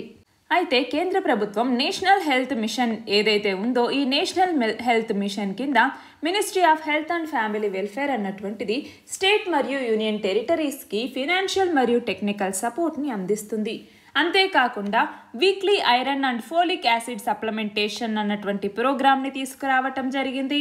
దీని కింద వామ్ ఇన్ఫెస్టేషన్ కానీ బయాన్యువల్ డీవార్మింగ్ అలాగే ఆల్బెండజోల్ ఇలాంటివన్నింటినీ కూడా ప్రొవైడ్ చేస్తారు. అలాగే health management information system and mother child tracking system అన్నటువంటి దాన్ని తీసుకొచ్చారు. ఇంకా యూనివర్సల్ స్క్రీనింగ్ ప్రెగ్నెంట్ ఉమెన్కి సంబంధించి అనీమియాకి సంబంధించి యూనివర్సల్ స్క్రీనింగ్ని తీసుకురావటం, ప్రధానమంత్రి సురక్షిత్ మాతృత్వ అభియాన్ అన్నటువంటి దాన్ని తీసుకురావటం, బ్లడ్ బ్యాంక్ని ఆపరేషనలైజ్ చేసేలాగా చూడటం, నేషనల్ హెల్త్ మిషన్ అన్నటువంటి దాన్ని తీసుకురావటం, ఇవన్నీ కూడా మన భారతదేశం తీసుకొచ్చినటువంటి కొన్ని ముఖ్యమైనటువంటి ఇనిషియేటివ్స్. నెక్స్ట్ ఆర్టికల్ వచ్చేసి Indian footwear and leather development ప్రోగ్రామ్కి సంబంధించి. దీనికి సంబంధించి 2021-22లో కూడా మనం చూస్తే మొత్తం 1700 కోట్ల రూపాయల ఫినాన్షియల్ అవుట్లైని దీనికి ఇవ్వటం జరిగింది. దీనిని 2021-22 నుంచి 2025-26 వరకు కూడా దీనిని ఇంప్లిమెంట్ చేస్తున్నాము, దీన్ని ఎక్స్టెండ్ చేస్తున్నాము అన్నట్టుగా ప్రకటించారు. యూనియన్ క్యాబినెట్ అన్నటువంటిది మార్చ్ 31, 2026 మార్చి 31 వరకు కూడా దీనిని ఇంప్లిమెంట్ చేయబోతోంది. అసలు ఈ స్కీమ్ ఏంటి అనేసి మనం చూస్తే దీన్ని ఒక సెంట్రల్ సెక్టార్ స్కీమ్గా తీసుకురావటం జరిగింది. అంటే ఏంటి, 100% ఫండింగ్ అన్నటువంటిది సెంట్రల్ గవర్నమెంటే ఇస్తుంది. దీని కింద లెదర్ సెక్టార్కి సంబంధించిన ఇన్ఫ్రాస్ట్రక్చర్ డెవలప్మెంట్ అనేది చేపడతారు. అంతేకాకుండా ఎన్విరాన్మెంటల్ కన్సర్న్స్ ఏవైతే ఎస్పెషల్గా ఈ లెదర్ సెక్టార్కి సంబంధించి ఉంటాయో వాటికి సంబంధించి వాటిని అడ్రస్ చేయడానికి, అలాగే అడిషనల్ ఇన్వెస్ట్మెంట్ని ఫెసిలిటేట్ చేయడానికి, ఎంప్లాయ్మెంట్ జనరేషన్ చేయడానికి, ప్రొడక్షన్ని పెంచడానికి ఈ Indian footwear and leather development ప్రోగ్రామ్ని తీసుకొచ్చారు. దీని కింద కొన్ని సబ్ స్కీమ్స్ కూడా ఉన్నాయి. ఏమేం సబ్ స్కీమ్స్ ఉన్నాయి దీని కింద ఇక్కడ చూడండి. Sustainable technology and environmental promotion, integrated development of leather sector sub scheme, అలాగే establishment of institutional facilities, mega leather footwear and accessories cluster development sub scheme, అలాగే brand promotion of India brands in leather and footwear sector, అలాగే development of design studios. ఇవన్నీ కూడా దీంట్లో sub స్కీమ్స్గా చెప్తూ ఉంటాము. అయితే ఇందులో ఈ డెవలప్మెంట్ ఆఫ్ డిజైన్ స్టూడియోస్ ఏదైతే ఉందో దీని కింద 100 కోట్ల అవుట్లేని ప్రపోజ్ చేశారు. ఇది దీని కింద యాడ్ చేసినటువంటి ఒక కొత్త సబ్ స్కీమ్ అనమాట. అయితే దీని యొక్క ఇంపాక్ట్ ఎలా ఉంటుంది అనేది మనం చూస్తే ఈ ఆబ్జెక్టివ్స్ ఏంటి చూడండి. లెదర్ సెక్టార్కి సంబంధించి ఇన్ఫ్రాస్ట్రక్చర్ డెవలప్మెంట్ చేయటం, ఎంప్లాయ్మెంట్ జనరేషన్, సెక్టార్ స్పెసిఫిక్ స్కిల్స్ని లెదర్ క్లస్టర్స్కి అందించటం, ఇవన్నమాట. వీటి యొక్క ఇంపాక్ట్ ఎలా ఉంటుంది అంటే ఎంప్లాయ్మెంట్ జనరేషన్ ఎస్పెషల్గా ఉమెన్కి ఇవ్వటం, డీసెంట్ వర్క్ని అందించటం, అలాగే ఈ ఇండస్ట్రీని ఎన్విరాన్మెంటల్ ఫ్రెండ్లీగా తీసుకురావటం, సస్టైనబుల్ ప్రొడక్షన్ సిస్టమ్ని తీసుకురావటం, అలాగే నేషనల్ డెవలప్మెంట్ ప్లాన్స్ ఏవైతే మిగిలిన ఉంటాయో ఎకనామిక్ గ్రోత్ కానీ, employment generation, good health and wellbeing, infrastructure development, affordable and clean energy, అలాగే ఎన్విరాన్మెంటల్ బెనిఫిషియరీస్, ఇవన్నీ కూడా అంటే ఈ ఎస్డీజీస్ అన్నీ కూడా దీంట్లో కవర్ అవుతాయి. ప్రస్తుతం మన యొక్క లెదర్ ఇండస్ట్రీని చూసుకుంటే సెకండ్ లార్జెస్ట్ ప్రొడ్యూసర్ మన వరల్డ్లో ఫుట్వేర్ మరియు లెదర్ గార్మెంట్స్కి సంబంధించి. ఫస్ట్ ప్లేస్లో ఏది ఉంది అంటే చైనా అన్నటువంటిది ఈ ఫుట్వేర్ మరియు లెదర్ డెవలప్మెంట్లో ఉంది. సెకండ్ లార్జెస్ట్ ఎక్స్పోర్టర్ వచ్చేసరికి మన భారతదేశం ఉంది. ఈ ఇండస్ట్రీని మనం చూస్తే హై ఎక్స్పోర్ట్ ఎర్నింగ్స్ అనేవి ఉంటాయి. టాప్ 10 ఫారిన్ ఎక్స్చేంజ్ ఎర్నర్స్ ఎవరైతే ఉంటారో వాళ్ళలో మన భారతదేశం కూడా ఉంది. ఇండియాలో చాలా రా మెటీరియల్స్ ఉన్నాయి. మనం చూస్తే 20% వరల్డ్ క్యాటిల్ మరియు బఫెలో ఇక్కడే ఉంది. అలాగే 11% వరల్డ్ గోట్ మరియు షీప్ పాపులేషన్ మన భారతదేశంలోనే ఉంది. కాబట్టి లెదర్ ఇండస్ట్రీ అన్నటువంటిది ఎంప్లాయ్మెంట్ ఇంటెన్సివ్ ఇండస్ట్రీ కాబట్టి దాదాపు 4 మిలియన్ పీపుల్కి పైగా జాబ్స్ అన్నటువంటిది ఇది ప్రొవైడ్ చేస్తోంది. అలాగే ఉమెన్ ఎంప్లాయ్మెంట్ కూడా ఇందులో ప్రిడామినెంట్గా ఉంటుంది. ఈ లెదర్ ప్రొడక్ట్స్లో దాదాపు 30% షేర్ ఉమెన్కి ఉంటుంది. దీనికి సంబంధించి మన ఇండియన్ లెదర్ మరియు లెదర్ ప్రోడక్ట్స్కి సంబంధించి మేజర్ మార్కెట్స్ ఏవి అంటే ఇక్కడ చూడండి. USA, Germany, UK, Italy, France, Spain, Netherland, UAE ఇలాంటి దేశాలు మన ఇండియన్ లెదర్ మరియు లెదర్ ప్రోడక్ట్స్కి మేజర్ మార్కెట్స్గా పనిచేస్తూ ఉన్నాయి. మన నెక్స్ట్ ఆర్టికల్ వచ్చేసి యూనియన్ బడ్జెట్ 2022-23 రీసెంట్గా ఏదైతే యూనియన్ బడ్జెట్ని ప్రకటించారో ఇందులో మన ఫినాన్స్ మినిస్టర్ నిర్మలా సీతారామన్ ఈ వందే భారత్ ట్రైన్స్కి సంబంధించి ఇంకొక 400 కొత్త ట్రైన్స్ యొక్క డెవలప్మెంట్ మరియు మ్యానుఫ్యాక్చరింగ్ని నెక్స్ట్ 3 ఇయర్స్లో కంప్లీట్ చేస్తాము అన్నట్టుగా ప్రకటించడం జరిగింది. దీని కింద 400 ట్రైన్స్ని 50,000 కోట్ల రూపాయలతో అంటే ఈ పొటెన్షియల్ ఇన్వెస్ట్మెంట్స్తో చేపడుతూ ఉన్నారు. దీని ద్వారా 106 కోట్లు ప్రతి ట్రైన్కి ఇందులో అందించడం జరుగుతుంది. మనం చూస్తే దీనికి సంబంధించి ప్రస్తుతం ఉన్నటువంటి ప్లాన్ ఏదైతే ఉందో అంటే 2023 ఇండిపెండెన్స్ డేకి 75 వందే భారత్ మిషన్స్ని రన్ చేయాలి అన్నట్టుగా దానికి అడిషనల్గా ఈ కరెంట్ ప్లాన్ని తీసుకొచ్చారు. అసలు వందే భారత్ ట్రైన్స్ లేదా ట్రైన్ 18 అనేసి పిలుస్తాము. వీటిని ఇండిజినస్గా డిజైన్ చేసి మ్యానుఫ్యాక్చర్ చేసినటువంటి semi high speed self propelled train అన్నమాట. నెక్స్ట్ మేజర్ లీప్ ఇండియన్ రైల్వేస్కి సంబంధించి అంటే స్పీడ్లో కానీ ప్యాసింజర్ కన్వీనియన్స్లో కానీ దీన్నే చెప్పుకుంటూ ఉంటాము. అయితే ఫస్ట్ వందే భారత్ మిషన్ని ఎక్కడ మ్యానుఫ్యాక్చర్ చేశారు అంటే ఇంటెగ్రల్ కోచ్ ఫ్యాక్టరీ. ఎక్కడ ఉంది ఇంటెగ్రల్ కోచ్ ఫ్యాక్టరీ? చెన్నైలో ఉంది. మేక్ ఇన్ ఇండియా ప్రోగ్రాంలో భాగంగా 100 కోట్ల రూపాయలతో ఫస్ట్ వందే భారత్ ట్రైన్ని మ్యానుఫ్యాక్చర్ చేశారు. ఇది ఇండియా యొక్క ఫస్ట్ అటెంప్ట్. మనము ట్రైన్ సెట్ టెక్నాలజీని అడాప్ట్ చేసుకోవటంలో ఇది ఫస్ట్ అటెంప్ట్గా చెప్తూ ఉంటాము. అయితే ప్రస్తుతం 2 వందే భారత్ ఎక్స్ప్రెసెస్ ఆపరేషనల్గా ఉన్నాయి. ఒకటి న్యూఢిల్లీ నుంచి వారణాసికి, రెండవది న్యూఢిల్లీ నుంచి కత్రాకి. అలా ఇప్పుడు ఇంకొక 400 కొత్త ట్రైన్స్ని మేము తీసుకొస్తూ ఉన్నాము. దానివల్ల రైల్వేస్లో బెటర్ ఎఫిషియన్సీని తీసుకొస్తాము అన్నట్టుగా చెప్పటం జరిగింది. అయితే ఇందులో భాగంగా అల్యూమినియం బాడీతో తయారు చేసినటువంటి అంటే స్టీల్కి బదులుగా ఇందులో అల్యూమినియం ట్రైన్ సెట్స్ని వాడతారనమాట. అల్యూమినియం అన్నటువంటిది ఈచ్ ట్రైన్ సెట్కి దాదాపు 40 నుంచి 80 టన్నులు అంటే మిగిలిన వాటితో పోలిస్తే దీనికన్నా చాలా తక్కువ. అలాగే బెటర్గా స్పీడ్ పొటెన్షియల్ అనేది జరుగుతుంది, ఎనర్జీని తక్కువగా కన్జ్యూమ్ చేస్తుంది. అయితే ఈ వందే భారత్ ట్రైన్ యొక్క ఫీచర్స్ ఏంటి అనేసి మనం చూస్తే ట్రైన్ 18 లేదా వందే భారత్ ట్రైన్స్ అంటాము. వీటి కింద మనం చూస్తే ప్రొపెల్షన్ సిస్టమ్ అన్నటువంటి దాని కింద అంటే లోకోమోటివ్తో పని లేకుండా అంటే ట్రాక్షన్ పవర్ టెక్నాలజీని డిస్ట్రిబ్యూట్ చేస్తూ ప్రొపెల్షన్ సిస్టమ్ మీద బేస్ అయ్యి ఇది పనిచేస్తుంది. దీని కింద ఏంటి ఇది ప్యాసింజర్ అమ్యూనిటీస్ని ఇది కలిగి ఉంటుంది. అంటే ఆన్ బోర్డ్ వైఫై ఎంటర్టైన్మెంట్ ఉంటుంది, GPS based passenger information system, CCTVs, automatic doors అనేవి అన్ని కోచెస్లో ఉంటాయి, రొటేటింగ్ చైర్స్ ఉంటాయి, bio vacuum type of toilets అనేవి ఎయిర్ క్రాఫ్ట్లో లాగా ఉన్నట్టుగా ఉంటాయన్నమాట. అలాగే మ్యాక్సిమం 160 km/h స్పీడ్ని ఇది అందుకోగలదు. దానివల్ల అంటే యాక్సలరేషన్ కానీ డిసెలరేషన్ కానీ మనం చూస్తే జర్నీ టైం అన్నటువంటిది 25% నుంచి 45% వరకు తగ్గుతుంది. అంతేకాకుండా దీనికి ఇంటెలిజెంట్ బ్రేకింగ్ సిస్టమ్ అనేది ఉంటుంది. దానివల్ల ఏంటి బెటర్ ఎనర్జీ ఎఫిషియన్సీ అనేది ఉంటుంది. కాస్ట్, ఎనర్జీ, ఎన్విరాన్మెంట్ ఎఫిషియెంట్గా ఇది పనిచేస్తుంది. మన నెక్స్ట్ ఆర్టికల్ వచ్చేసి హిజాబ్ అండ్ ఫ్రీడమ్ ఆఫ్ రిలీజియన్. రీసెంట్గా మనం చూస్తే కర్ణాటకలోని ఉడిపి డిస్ట్రిక్ట్లో హిజాబ్ అంటే ఏంటి మనం కొంతమంది ముస్లిం ఉమెన్ పబ్లిక్లోకి వచ్చేటప్పుడు వాళ్ళ యొక్క హెడ్ని ఇలా కవర్ చేస్తారు. దీన్ని హిజాబ్ అనేసి పిలుస్తారనమాట. అలా హిజాబ్ని ధరించి రావటానికి సంబంధించి ఆ కాలేజ్లోకి ఎంటర్ అవ్వటాన్ని బ్యాన్ చేయటం జరిగింది. దానికి సంబంధించి కొన్ని లీగల్ క్వశ్చన్స్ అనేవి వచ్చాయి. ఫ్రీడమ్ ఆఫ్ రిలీజియన్ ఏదైతే ఉందో అలా అంటే హిజాబ్ని ధరించటం రైటా రాంగా, దీనికి సంబంధించి కాన్స్టిట్యూషనల్గా ఏంటి అన్నట్టుగా కొన్ని లీగల్ క్వశ్చన్స్ అనేవి వచ్చాయి. మనం చూస్తే రిలీజియస్ ఫ్రీడమ్ అన్నటువంటిది కాన్స్టిట్యూషన్ కింద ఎలా ప్రొవైడ్ అయి ఉంది మనం చూస్తే ఎలా ప్రొటెక్ట్ చేస్తాము. ఆర్టికల్ 25(1) కింద ఏం చెప్తుంది? Freedom of conscience. అలాగే రైట్ ఏదైతే ఫ్రీగా ప్రొఫెస్ చేసుకోవటం, ప్రాక్టీస్ చేసుకోవటం, ఒక రిలీజియన్ని ప్రాపగేట్ చేసుకోవటం, వీటి గురించి ఆర్టికల్ 25(1) అనేటటువంటిది చెప్తోంది. అంతేకాకుండా ఈ రైట్ అన్నటువంటిది నెగటివ్ లిబర్టీని గ్యారంటీ ఇస్తోంది.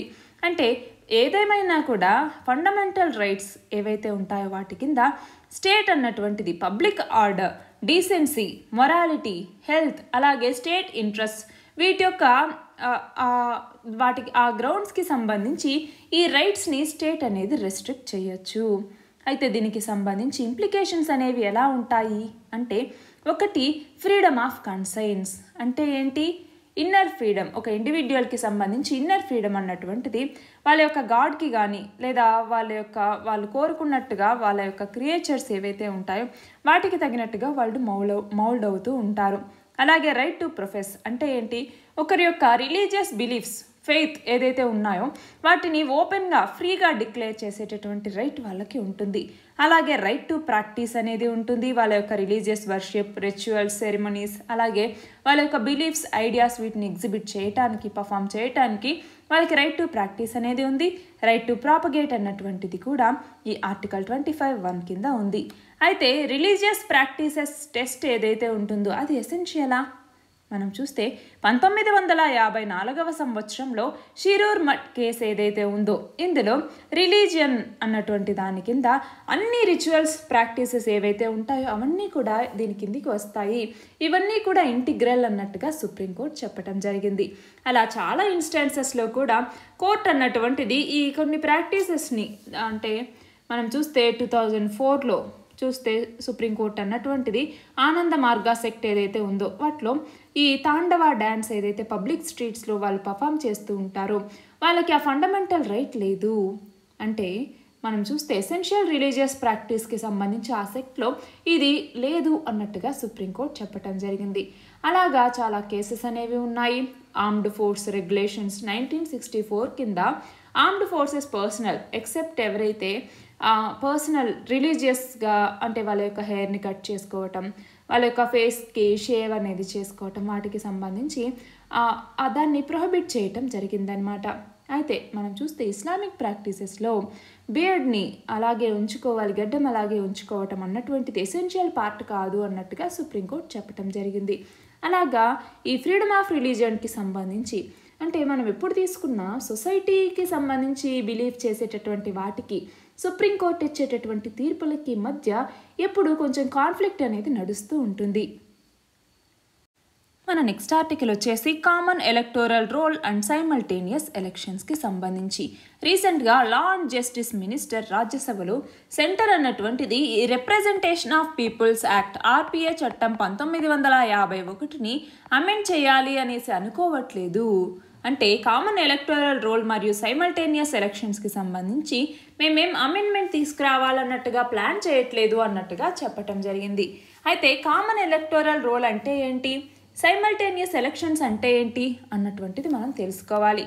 కామన్ ఎలక్టోరల్ రోల్ అంటే ఏంటి అంటే దీని కింద ఒక ఓటరు మనం చూస్తే లోక్సభ, విధానసభ అలాగే మిగిలినటువంటి ఎలక్షన్స్కి సంబంధించి ఒకే ఓటర్ లిస్ట్ని యూజ్ చేస్తారనమాట. దాన్ని మనము కామన్ ఎలక్టోరల్ రోల్ అనేసి పిలుస్తూ ఉంటాము. అలా ప్రస్తుతం మన దేశంలో కొన్ని స్టేట్ లాస్ అన్నటువంటివి స్టేట్ ఎలక్షన్ కమిషన్కి, అలాగా ఎలక్షన్ కమిషన్ ఆఫ్ ఇండియా దగ్గర నుంచి ఓటర్స్ రోల్స్ని లోకల్ బాడీ ఎలక్షన్స్లో తీసుకోవటానికి పర్మిట్ చేస్తూ ఉన్నాయి. అయితే ఇంకొన్ని వచ్చేసరికి స్టేట్ కమిషన్ అన్నటువంటిది ఎలక్షన్ కమిషన్ యొక్క ఓటర్ లిస్ట్ని ఈ మున్సిపాలిటీ, పంచాయతీ ఎలక్షన్స్కి సంబంధించి ఆ రోల్స్ తీసుకోవటానికి ఒక బేసిస్ లాగా మాత్రమే వాడుతూ ఉంటారు. అలా మనం చూస్తే Uttar Pradesh, Uttarakhand, Odisha, Assam, Madhya Pradesh, Arunachal Pradesh, Jammu and Kashmir union territory ఇలాంటి వాటిలో మాత్రం ఓన్ ఎలక్టోరల్ రోల్స్ అనేవి ఉంటాయి. అవి ఈ ఎలక్షన్ కమిషన్ యొక్క రోల్ని అసలు అడాప్ట్ చేసుకోవన్నమాట ఈ రాష్ట్రాల్లో. అలాగా కొన్ని రాష్ట్రాల్లో, కొన్ని యూనియన్ టెరిటరీస్లో వాటికి సంబంధించి డిస్టింక్ట్గా ఈ ఎలక్టోరల్ రోల్స్ అనేవి ఉంటాయి. అయితే మనం చూస్తే ఈ సైమల్టేనియస్ ఎలక్షన్స్, అసలు ఈ ఎలక్టోరల్ రోల్ అన్నటువంటిది, కామన్ ఎలక్టోరల్ రోల్ ఎందుకు అవసరం, అసలు సైమల్టేనియస్ ఎలక్షన్స్ అనేవి ఎందుకు అవసరం అంటే ఈ కామన్ ఎలక్టోరల్ రోల్ ఉండటం వల్ల, సైమల్టేనియస్ ఎలక్షన్స్ అనేవి జరగటం వల్ల కూడా ఎనార్మస్ ఎఫర్ట్ని, ఎనార్మస్ ఎక్స్పెండిచర్ని కూడా, అమౌంట్ని మనం సేవ్ చేయగలుగుతాము. కానీ దీనికి కొన్ని ఆర్గ్యుమెంట్స్ కూడా ఉన్నాయి. అయితే ఎర్లియర్గా 2015లో లా కమిషన్ యొక్క 255th రిపోర్ట్ అన్నటువంటిది ఇచ్చిందనమాట. ఎవరు ఇచ్చారు? లా కమిషన్ అన్నటువంటిది ఇచ్చింది. దీని కింద ఏంటి, ఒక సింగిల్ ఎలక్టోరల్ రోల్ ఉండాలి అన్నట్టుగా ఇది రికమెండ్ చేయటం జరిగింది. అలాగే 1999 నుంచి 2004 మధ్య మనం చూస్తే ఈ 1999లోను అలాగే 2004 రెండింటిలో కూడా ఎలక్షన్ కమిషన్ అన్నటువంటిది ఇలాగే సిమిలర్ స్టాండ్ని తీసుకోవటం జరిగింది. అయితే దీని యొక్క ఇంప్లిమెంటేషన్ ప్రాసెస్ అనేది ఎలా ఉంది అనేసి మనం చూస్తే ఆర్టికల్ 243K అన్నటువంటిది దేనికి సంబంధించింది, పంచాయత్కి సంబంధించిన ఎలక్షన్స్కి సంబంధించి. అలాగే ఆర్టికల్ 243ZA అన్నటువంటిది దేనికి సంబంధించింది, మున్సిపాలిటీస్కి సంబంధించి ఎలక్షన్స్కి సంబంధించి. వీటి కింద మనం చూస్తే ఎలక్టోరల్ రోల్స్ యొక్క ప్రిపరేషన్ కానీ, దానికి సంబంధించి డైరెక్షన్ కంట్రోల్ కానీ, ఆ సూపరింటెండెంట్స్ పవర్ కానీ, అలాగే ఈ ఎలక్షన్స్ని స్టేట్ ఎలక్షన్ కమిషన్ కండక్ట్ చేయటం కానీ, వీటన్నింటికీ పవర్స్ అన్నటువంటివి స్టేట్ ఎలక్షన్ కమిషన్తో ఉంటాయి. అలాగే స్టేట్ గవర్నమెంట్ అన్నటువంటిది వాటి యొక్క రెస్పెక్టివ్ లాస్ని అడాప్ట్ చేసుకుంటాయి. అయితే ఇలా సైమల్టేనియస్ ఎలక్షన్స్ జరగటం వల్ల, సైమల్టేనియస్ ఎలక్షన్స్ అంటే ఏంటి, అటు లోక్సభకి ఇటు స్టేట్ అసెంబ్లీస్కి కూడా ఒకే టైంలో ఎలక్షన్స్ జరగటం అన్నమాట. దానివల్ల ఈ గవర్నెన్స్ అనేటటువంటిది మంచిగా జరుగుతుంది, కాస్ట్ అనేది సేవ్ అవుతుంది అన్నట్టుగా ఈ మనం చూస్తే 1 నేషన్ 1 ఎలక్షన్ అన్నట్టుగా కూడా ప్రపోజ్ చేయటం జరిగింది. దీనివల్ల అడ్వాంటేజెస్ ఏంటి అన్నప్పుడు వీటి గురించి చెప్తాం. పోల్ ఎక్స్పెన్సెస్ అనేవి తగ్గుతాయి, పార్టీ ఎక్స్పెన్సెస్ అనేవి తగ్గుతాయి, పబ్లిక్ మనీ అనేది సేవ్ అవుతుంది. దీనివల్ల అడ్మినిస్ట్రేటివ్ సెటప్ మరియు సెక్యూరిటీ ఫోర్సెస్ మీద బర్డెన్ అనేది తగ్గుతుంది. అలాగే గవర్నమెంట్ పాలసీస్ని టైమ్లీ ఇంప్లిమెంట్ చేయడానికి ఉపయోగపడుతుంది. అలాగే గవర్నెన్స్ ప్రాబ్లమ్స్ ఏవైతే ఉంటాయో వాటిని సాల్వ్ చేయడానికి ఎక్కువ టైం వాటికి కేటాయించడానికి ఉపయోగపడుతుంది. అయితే ఇలాంటి బెనిఫిట్స్ ఉన్నా కూడా మరి ఎందుకు ఇంప్లిమెంట్ చేయట్లేదు అంటే దీనికి సంబంధించి కొన్ని ఛాలెంజెస్ కూడా ఉన్నాయి. ఏంటి ఆ ఛాలెంజెస్? ఒకటి వచ్చేసరికి మేజర్ ప్రాబ్లం ఏంటి అంటే మన యొక్క ఇండియన్ పార్లమెంటరీ సిస్టమ్ ఫాలో అవుతున్నటువంటి కన్వెన్షన్స్ మరియు ట్రెడిషన్స్కి సంబంధించి అందులో ఆ సింక్రనైజేషన్ ప్రాబ్లం అనేటటువంటిది ఉందన్నమాట. అలాగే అన్ని పొలిటికల్ పార్టీస్ని కూడా కన్విన్స్ చేసి ఒక దగ్గరికి తీసుకురావటం అన్నటువంటిది చాలా డిఫికల్ట్. అంతేకాకుండా సైమల్టేనియస్ ఎలక్షన్స్ వల్ల మనకి ఈవీఎంస్ అంటే ఎలక్ట్రానిక్ ఓటింగ్ మిషన్స్ కానీ, అలాగే వీవీప్యాట్స్ అంటే voter verified paper audit trials అంటాము, ఇవన్నీ ఇప్పుడు ఉన్నదానికన్నా డబుల్ కావాల్సి వస్తుంది. అంటే దాదాపు 2 సెట్స్ కావాలి, అటు లెజిస్లేటివ్ అసెంబ్లీస్కి ఒకటి, ఇటు లోక్సభకి ఒకటి. దానివల్ల వీటికి సంబంధించి అంతేకాకుండా పోలింగ్ స్టాఫ్ ఎవరైతే ఉంటారో, సెక్యూరిటీ అరేంజ్మెంట్స్ వీటన్నింటికి అడిషనల్ రిక్వైర్మెంట్స్ అనేవి ఉన్నాయి. వాటికి సంబంధించి కూడా చాలా ఖర్చు చేయాల్సి ఉంటుంది. అలాగే మోడల్ కోడ్ ఆఫ్ కాండక్ట్ ఏదైతే ఉంటుందో దానికి సంబంధించి ఈ ఎవ్రీ ఫ్యూ మంత్స్కి ఒకసారి ఆ వర్క్స్ని ఆ వర్క్ యొక్క డెవలప్మెంట్ ఎలా జరుగుతోంది, వాటి యొక్క ఇంపాక్ట్ ఎలా ఉంది అనేసి చూసుకుంటూ ఎలక్షన్స్ని డిఫరెంట్ ప్లేసెస్లో ప్రతి ఫ్యూ మంత్స్లో ఒకసారి జరుపుతూ ఉంటారు. కాబట్టి ఈ మోడల్ కోడ్ ఆఫ్ కాండక్ట్ని కరెక్ట్గా పాటించేలాగా చూసుకోవాలి. అలాగే ఒక మెచ్యూర్ డెమోక్రసీగా మన ఇండియా తీసుకురావాలి అంటే పబ్లిక్ ఒపీనియన్ అన్నటువంటిది ఖచ్చితంగా తీసుకోవాలి. అలాగే డిబేట్ అన్నటువంటిది అంటే ఒక ఇష్యూకి సంబంధించి ఆ డిబేట్ని అట్లీస్ట్ అన్ని పొలిటికల్ పార్టీస్ కోఆపరేట్ చేసేలాగా ఉండాలి. అంతేకాకుండా ఆ డిబేట్ యొక్క అవుట్కమ్ ఏదైతే ఉంటుందో దానికి రెస్పెక్ట్ ఇచ్చేలాగా అట్లీస్ట్ దాన్ని ఫాలో అయ్యేలాగా ఉండాలి. మన నెక్స్ట్ ఆర్టికల్ వచ్చేసి వరల్డ్ వెట్లాండ్స్ డేకి సంబంధించి. ఎప్పుడు జరుపుకుంటాము? ఫిబ్రవరి 2వ తేదీని వరల్డ్ వెట్లాండ్స్ డేగా మనం జరుపుకుంటాము. ఈ అకేషన్ సందర్భంగా national wetland decadal change atlas అన్నటువంటి దాన్ని స్పేస్ అప్లికేషన్ సెంటర్ అన్నటువంటిది ఇస్రోకి సంబంధించిన మేజర్ సెంటర్స్లో ఇది కూడా ఒకటనమాట. అది national wetland decadal change atlas అన్నటువంటి దాన్ని ప్రిపేర్ చేసింది. దీనికి సంబంధించినటువంటి ఒరిజినల్ అట్లాస్ని 2011లోనే స్పేస్ అప్లికేషన్ సెంటర్ అన్నటువంటిది రిలీజ్ చేయడం జరిగింది. కాకపోతే over the years state governments కూడా ఈ ప్లానింగ్ ప్రాసెసెస్లో పాలు పంచుకున్నాయి. అలాగే కొత్త 2 రామ్సర్ సైట్స్ని ఇప్పుడు అనౌన్స్ చేయటం జరిగింది. ఏంటి ఆ 2 అంటే రామ్సర్ సైట్స్ అంటే ఏంటి? ఏవైతే ఇంటర్నేషనల్ ఇంపార్టెన్స్ ఉన్నటువంటి వెట్లాండ్స్ ఉంటాయో వాటిని రామ్సర్ సైట్స్గా గుర్తించడం జరుగుతుంది. అలా ఈసారి 2 రామ్సర్ సైట్స్ అనేవి యాడ్ అయ్యాయి. ఏంటి ఆ 2? ఒకటి కిజాడియా వైల్డ్ లైఫ్ శాంక్చురీ, ఎక్కడ ఉంది? గుజరాత్లో ఉంది. రెండవది బకీరా వైల్డ్ లైఫ్ శాంక్చురీ, ఎక్కడ ఉంది? ఉత్తరప్రదేశ్లో ఉంది. ఈ రెండింటిని రామ్సర్ సైట్స్గా గుర్తించారు. అయితే ఫిబ్రవరి 2వ తేదీనే ఎందుకని వెట్లాండ్స్ డేని మనం జరుపుకుంటాము అంటే ఇరాన్లో ఉన్నటువంటి సిటీ అయినటువంటి రామ్సర్, ఈ రామ్సర్ అన్నటువంటి ప్రదేశంలో 1971వ సంవత్సరం ఫిబ్రవరి 2వ తేదీన ఒక కన్వెన్షన్ అనేది జరిగిందనమాట. అలా ఈ కన్వెన్షన్ని అడాప్ట్ చేసుకున్నటువంటి ఆ రోజుని ప్రతి సంవత్సరం వరల్డ్ వెట్లాండ్స్ డేగా మనం సెలబ్రేట్ చేసుకుంటాము. రామ్సర్ కన్వెన్షన్ అన్నటువంటిది ఒక ఇంటర్ గవర్నమెంటల్ ట్రీటీ. అయితే మనం చూస్తే మోస్ట్ రామ్సర్ సైట్స్ ఉన్నటువంటి కంట్రీస్ ఏవి అంటే మొదటి స్థానంలో యునైటెడ్ కింగ్డమ్ అనేటటువంటిది ఉంది. రెండవ స్థానంలోకి వచ్చేసరికి మెక్సికో. యునైటెడ్ కింగ్డమ్లో మొత్తం 175 రామ్సర్ సైట్స్ ఉన్నాయి. మెక్సికోలోకి వచ్చేసి 175. మెక్సికోలోకి వచ్చేసరికి 142 ఉన్నాయి. అయితే ఫస్ట్ టైం వరల్డ్ వెట్లాండ్స్ డేని ఎప్పుడు సెలబ్రేట్ చేశాము అంటే 1997వ సంవత్సరంలో. 2022కి సంబంధించి థీమ్ ఏంటి అంటే wetlands action for people and nature అన్నటువంటి థీమ్తో ఈ సంవత్సరం వరల్డ్ వెట్లాండ్స్ డేని మనం జరుపుకున్నాము. మన నెక్స్ట్ ఆర్టికల్ వచ్చేసి చౌరీ చౌరా ఇన్సిడెంట్కి సంబంధించి. మన ప్రధాని నరేంద్ర మోదీ ఫ్రీడమ్ స్ట్రగుల్లో భాగంగా చౌరీ చౌరా ఇన్సిడెంట్ జరిగి 100 years కంప్లీట్ అయినటువంటి సందర్భంగా అందులో పాల్గొన్నటువంటి వాళ్ళకి ట్రిబ్యూట్ ఇవ్వటం జరిగింది. మనం చూస్తే చౌరీ చౌరా అన్నటువంటి ప్లేస్ ఎక్కడ ఉంది? ఉత్తరప్రదేశ్లోని గోరఖ్పూర్లో ఇది ఉంది. 1922వ సంవత్సరం ఫిబ్రవరి 4వ తేదీన అందులో మనం చూస్తే 22 మంది పోలీసుల్ని అక్కడ ఉన్నటువంటి పీజెంట్స్ తగలబెట్టడం జరిగింది ఒక పోలీస్ స్టేషన్లో.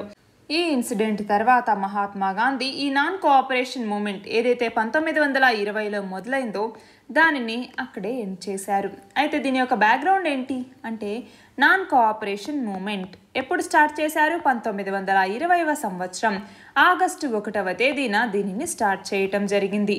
మనం చూస్తే స్వదేశీ మూమెంట్, స్వదేశీని యూజ్ చేయటం, అలాగే ఫారిన్ గూడ్స్ని బాయ్కాట్ చేయటం, ఎస్పెషల్గా మెషిన్ మేడ్ క్లాత్స్ ఏవైతే ఉంటాయో వాటిని, అలాగే లీగల్, ఎడ్యుకేషనల్, అడ్మినిస్ట్రేటివ్ ఇన్స్టిట్యూషన్స్ వీటన్నింటినీ అన్నమాట. అయితే 1921-22లో కాంగ్రెస్కి సంబంధించినటువంటి వాలంటీర్స్ ఖిలాఫత్ మూమెంట్ అన్నటువంటి దాన్ని ఆర్గనైజ్ చేశారు.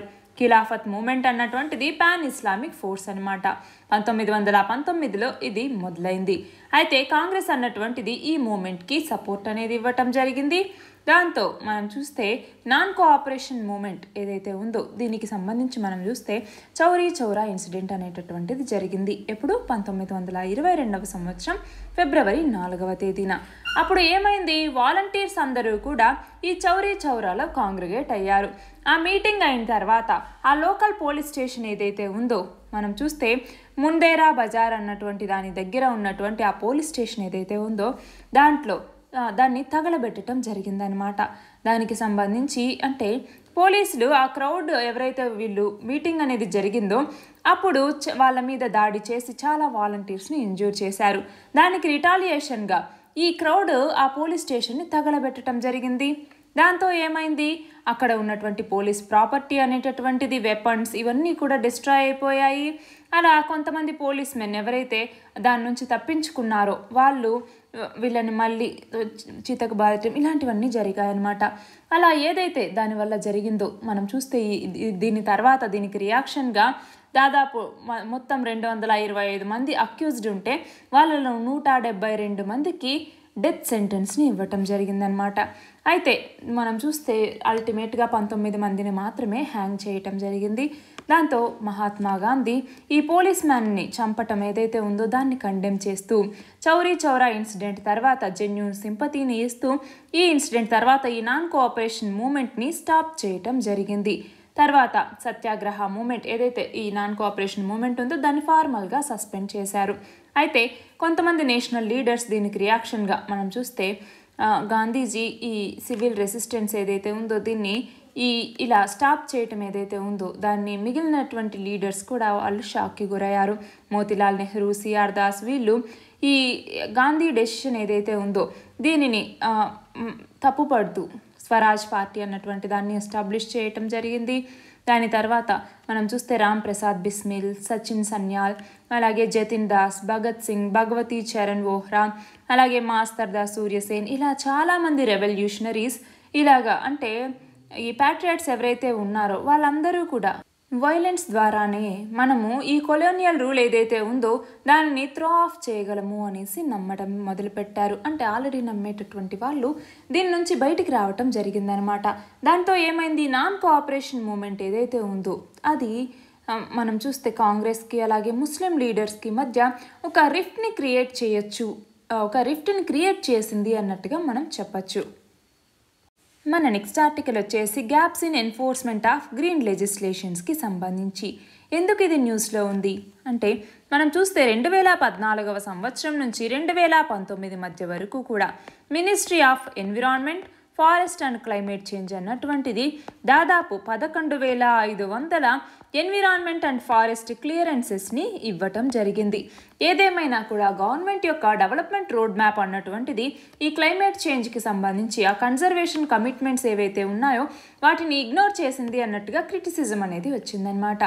అయితే మన ఇండియాలో ఎన్విరాన్మెంట్ ప్రొటెక్షన్కి సంబంధించి లీగల్ ఫ్రేమ్వర్క్ అనేది ఎలా ఉంది అంటే మనం చూస్తే ఈ లీగల్ ఫ్రేమ్వర్క్ని మనం రెండుగా కేటగరైజ్ చేస్తాము. ఒకటి కాన్స్టిట్యూషనల్ ప్రొవిజన్స్ అనేవి ఏమేమి ఉన్నాయి అన్నట్టుగా. రెండవది స్టాట్యుటరీ ప్రొవిజన్స్ ఏమేమి ఉన్నాయి మన దేశంలో అన్నటువంటిది మనం చూడాలి. కాన్స్టిట్యూషనల్ ప్రొవిజన్స్ ఏమేమి ఉన్నాయి? ఒకటి ఆర్టికల్ 48A. ఆర్టికల్ 48A దేని గురించి చెప్తుంది? మనం చూస్తే స్టేట్ అన్నటువంటిది ఎన్విరాన్మెంట్ని ప్రొటెక్ట్ చేయాలి, ఎన్విరాన్మెంట్ని ఇంప్రూవ్ చేయాలి, ఫారెస్ట్ని సేఫ్ గార్డ్ చేయాలి, వైల్డ్ లైఫ్ ఏదైతే ఉంటుందో దాన్ని సేఫ్ గార్డ్ చేయాల్సిన బాధ్యత ఆ స్టేట్కి ఉంది అన్నట్టుగా చెప్పటం జరిగింది. అలాగే మనం చూస్తే ఆర్టికల్ 51A ఇది ఏం చెప్తుంది? ప్రతి సిటిజన్ కూడా ఎన్విరాన్మెంట్ని ప్రొటెక్ట్ చేయాలి అన్నట్టుగా చెప్పటం జరుగుతుంది. అలాగే స్టాట్యుటరీ ప్రొవిజన్స్ ఏమేమి ఉన్నాయి? ఒకటి వైల్డ్ లైఫ్ ప్రొటెక్షన్ యాక్ట్ 1972, రెండవది ఫారెస్ట్ కన్జర్వేషన్ యాక్ట్ 1980, మూడవది ఎన్విరాన్మెంటల్ ప్రొటెక్షన్ యాక్ట్ 1986, నాలుగవది national green tribunal act NGT act 2010. ఇంకా ఏమేమి ఉన్నాయి? Coastal regulation zone notification 2011. ఇంకా ఏమేమి ఉన్నాయి? Environmental impact assessment 2006. ఇవన్నీ కూడా స్టాట్యుటరీ ప్రొవిజన్స్. అయితే ఇలా ఇండియాలో ఎన్విరాన్మెంటల్ లాస్ని ఎన్ఫోర్స్ చేయడానికి ఉన్నటువంటి ఇష్యూస్ ఏంటి అన్నటువంటిది మనం చూడాలి. ఏమేమి ఇష్యూస్ ఉన్నాయి? ఒకటి పర్సనల్ లేరు, అంటే దాదాపు మనం చూస్తే ఫీల్డ్ వెరిఫికేషన్కి ఈ గ్రీన్ లాస్కి సంబంధించి ఫీల్డ్ వెరిఫికేషన్కి దాదాపు 80 అఫీషియల్స్ కన్నా తక్కువ మంది ఉన్నారు. అలాగే పొలిటికల్ విల్ అనేటటువంటిది చాలా తక్కువగా ఉంది. అలాగే గ్రీన్ క్లియరెన్సెస్కి అంటే వీటికి సంబంధించి డైల్యూషన్ అనేటటువంటిది ఎక్కువగా ఉంది, పబ్లిక్ పార్టిసిపేషన్ అనేటువంటిది తక్కువగా ఉంది.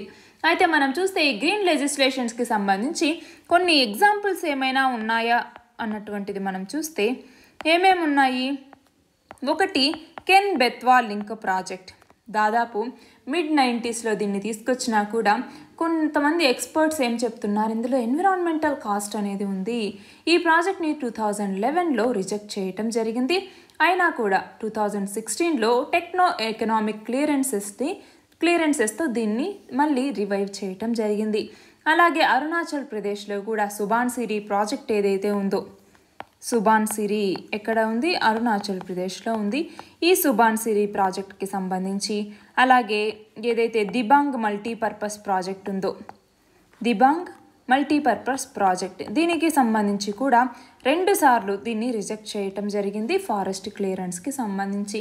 కానీ తర్వాత ఫైనల్ ఫారెస్ట్ క్లియరెన్స్ అన్నటువంటిది దీనికి వచ్చింది.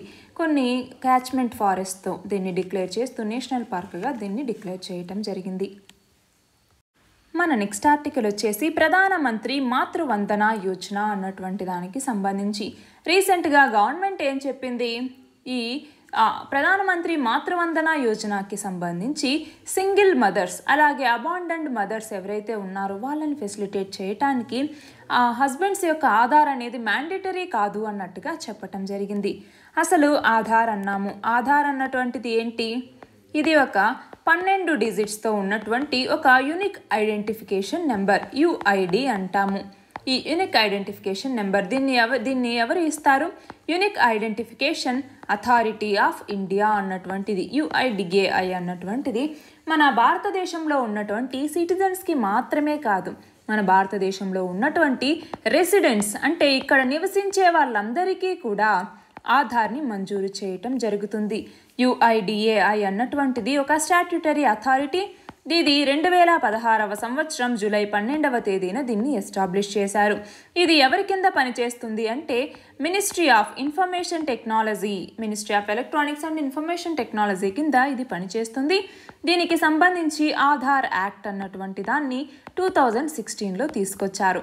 దాని కింద దీన్ని తీసుకొచ్చారు. అయితే యుఐడిఏ అన్నటువంటి దాని గవర్నమెంట్ ఆఫ్ ఇండియా మొదటగా 2009 జనవరిలోనే తీసుకురావటం జరిగింది. అయితే ఈ ప్రధానమంత్రి మాతృవందన యోజన ఏదైతే ఉందో ఇది మెటర్నిటీ బెనిఫిట్ ప్రోగ్రామ్. ఎప్పుడు తీసుకొచ్చారు, దీన్ని ఎప్పుడు లాంచ్ చేశారు?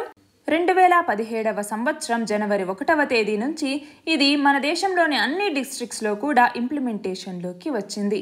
ఇది సెంట్రల్లీ స్పాన్సర్డ్ స్కీమ్. అంటే ఏంటి, స్టేట్ అన్నటువంటిది కొంత మనీ పెట్టుకోవాలి, మిగిలినటువంటి మనీని సెంటర్ అనేది ఇస్తుంది. దీని కింద ప్రెగ్నెంట్ ఉమెన్కి క్యాష్ బెనిఫిట్స్ని ఇస్తారు. వాళ్ళ యొక్క బ్యాంక్ అకౌంట్కి డైరెక్ట్గా వాళ్ళ యొక్క న్యూట్రిషనల్ నీడ్స్కి సంబంధించి, అలాగే వాళ్ళ యొక్క వేజ్ లాస్ని కంపెన్సేట్ చేయడానికి పార్షియల్గా వాళ్ళకి మనీని ఇస్తారనమాట. దాదాపు 26 లక్షల బెనిఫిషియరీస్ అనేవాళ్ళు ఉన్నారు. మనం చూస్తే 17.4 లక్షల బెనిఫిషరీస్కి 440 కోట్ల రూపాయలని రిలీజ్ చేశారు. ప్రెగ్నెంట్ ఉమెన్ మరియు లాక్టేటింగ్ మదర్స్ 6,000 రూపాయల వరకు దీని కింద లబ్ధి పొందుతారు. అయితే దీనికి సంబంధించి ప్రధానమంత్రి మాతృవందన యోజన కామన్ అప్లికేషన్ సాఫ్ట్వేర్ని 2017వ సంవత్సరం సెప్టెంబర్ 1వ తేదీన లాంచ్ చేయటం జరిగింది. అయితే మనం చూస్తే ఇది ఒక వెబ్ బేస్డ్ సాఫ్ట్వేర్ అప్లికేషన్. దీని కింద ప్రతి బెనిఫిషరీకి కూడా ఈ స్కీమ్కి సంబంధించి ఎక్స్పెడిటెడ్, అకౌంటబుల్ మరియు బెటర్ గ్రీవెన్స్ రిడ్రెసల్కి సంబంధించి ఇది పనిచేస్తుంది. దీని కింద బెనిఫిషరీస్ ఎవరు అంటే ఎవరైతే 2017వ సంవత్సరం జనవరి 1వ తేదీ కానీ దాని తర్వాత కానీ ఎవరైతే ప్రెగ్నెంట్ అయి ఉంటారో వాళ్ళకి సంబంధించి ఆ ఫ్యామిలీలోని ఫస్ట్ చైల్డ్కి ఇది ఎలిజిబుల్ అవుతుంది. అయితే దీని కింద మనం చూస్తే 6,000 రూపాయలని అందిస్తారు. ప్రెగ్నెన్సీకి సంబంధించి ఎర్లీ రిజిస్ట్రేషన్ చేయించుకోవాలి, యాంటీనేటల్ చెకప్ అనేది ఉండాలి, అలాగే చైల్డ్ యొక్క బర్త్ని రిజిస్టర్ చేయించుకోవాలి, ఫస్ట్ సైకిల్ ఆఫ్ వ్యాక్సినేషన్ అన్నటువంటిది కంప్లీట్ చేయాలి. అయితే ఈ ఎలిజిబుల్ బెనిఫిషరీస్ ఎవరైతే ఉన్నారో వీళ్ళు జననీ సురక్ష యోజన కింద లబ్ధి పొందటం, క్యాష్ ఇన్సెంటివ్ అనేది పొందుతారు. కాబట్టి ఆన్ యావరేజ్ ఒక ఉమెన్ 6,000 రూపాయలని దీని కింద పొందుతారు. అయితే ఉమెన్కి సంబంధించి మనం చూస్తే ఇందిరాగాంధీ మాతృత్వ సహయోగ్ యోజన అనేసి, అలాగే కుటుంబశ్రీ అనేటటువంటి ఒక పథకాన్ని కేరళ అన్నటువంటిది తీసుకొచ్చింది. ఏంటి, కుటుంబశ్రీ అన్నటువంటిది కేరళ తీసుకొచ్చింది. అలాగే పోషణ్ అభియాన్ అన్నటువంటి దాన్ని తీసుకురావటం జరిగింది. ఐసిడిఎస్ అన్నటువంటి దాన్ని 1975లో ఈ ఐసిడిఎస్ స్కీమ్ని తీసుకొచ్చాము. ఇలాగా ఈ ఉమెన్కి సంబంధించి భారత ప్రభుత్వం కొన్ని స్కీమ్స్ని తీసుకొచ్చింది. మన నెక్స్ట్ ఆర్టికల్ వచ్చేసి సాఫ్రాన్ బౌల్ ప్రాజెక్ట్కి సంబంధించి. ఏంటి సాఫ్రాన్ బౌల్ ప్రాజెక్ట్ అన్నటువంటిది? మనం చూస్తే north east centre for technology application and research అన్నటువంటిది ఈ సాఫ్రాన్ బౌల్ ప్రాజెక్ట్ కింద అరుణాచల్ ప్రదేశ్ మరియు మేఘాలయలో సాఫ్రాన్ కల్టివేషన్కి సంబంధించి కొన్ని లొకేషన్స్ని ఐడెంటిఫై చేయటం జరిగింది. ఇలా అరుణాచల్ ప్రదేశ్, మేఘాలయకి సంబంధించి ఈ ప్రాజెక్టు కోసం మొత్తం 17.68 లక్షల రూపాయల కాస్ట్ అనేది అవుతుందన్నమాట. అయితే ఈ NECTAR ఏదైతే ఉందో ఇది అటానమస్ బాడీ. ఇది department of science and technology కింద పనిచేస్తుంది. దీని కింద ఏంటి, నార్త్ ఈస్ట్ రీజియన్కి ఈ సాఫ్రాన్ కల్టివేషన్ని ఎక్స్పాండ్ చేయాలి అనేసి ఏదైతే మనం అనుకున్నామో దానికి సపోర్ట్ ఇస్తూ ఆ ఫీజిబిలిటీ అనేది ఎలా ఉంటుంది, ఈ సాఫ్రాన్ని ఆ నార్త్ ఈస్ట్ రీజియన్లో పెంచడానికి సంబంధించి ఒక పైలట్ ప్రాజెక్ట్కి ఈ north east centre for technology application and research అన్నటువంటిది ఉపయోగపడుతుంది. అయితే మనం చూస్తే ఇనీషియల్గా సాఫ్రాన్ ప్రొడక్షన్ అన్నటువంటిది కాశ్మీర్లోని కొన్ని స్పెసిఫైడ్ రీజియన్స్కి మాత్రమే కన్ఫైన్ అయి ఉంటుంది. కానీ ఈ నేషనల్ సాఫ్రాన్ మిషన్ కింద కొన్ని మెజర్స్ని తీసుకొని ఆ ఏరియా ఆఫ్ ప్రొడక్షన్ అనేటటువంటిది చాలా తక్కువగా ఉంటుంది. దానివల్ల ఏంటి, ఆ సాఫ్రాన్ గ్రోయింగ్ రీజియన్స్ ఏవైతే ఉన్నాయో అవి చాలా తక్కువైపోయాయి. సో ఇండియా అన్నటువంటిది మనం చూస్తే దాదాపు 6 నుంచి 7 టన్నుల సాఫ్రాన్ని కల్టివేట్ చేస్తుంది. కానీ దాని యొక్క డిమాండ్ ఎలా ఉంది అంటే దాదాపు 100 టన్నులు ఉందన్నమాట. అలా సాఫ్రాన్ యొక్క డిమాండ్ ఏదైతే గ్రో అవుతూ ఉందో దాన్ని మనం చేరుకోవటానికి ministry of science and technology అన్నటువంటిది ఈ department of science and technology ద్వారా ఈ నార్త్ ఈస్ట్ స్టేట్స్లో కొన్ని స్టేట్స్లో ప్రస్తుతం సిక్కింలో కల్టివేషన్ అనేది చేస్తూ ఉన్నారు. దాని తర్వాత మేఘాలయ, అరుణాచల్ ప్రదేశ్లో కూడా ఈ కల్టివేషన్ని ఎక్స్పాండ్ చేయాలి అన్నట్టుగా చూస్తోందనమాట.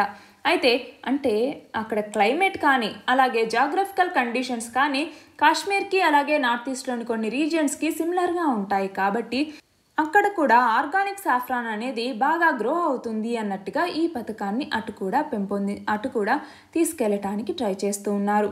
అసలు మనం చూస్తే సాఫ్రాన్ అన్నటువంటిది ఏంటి?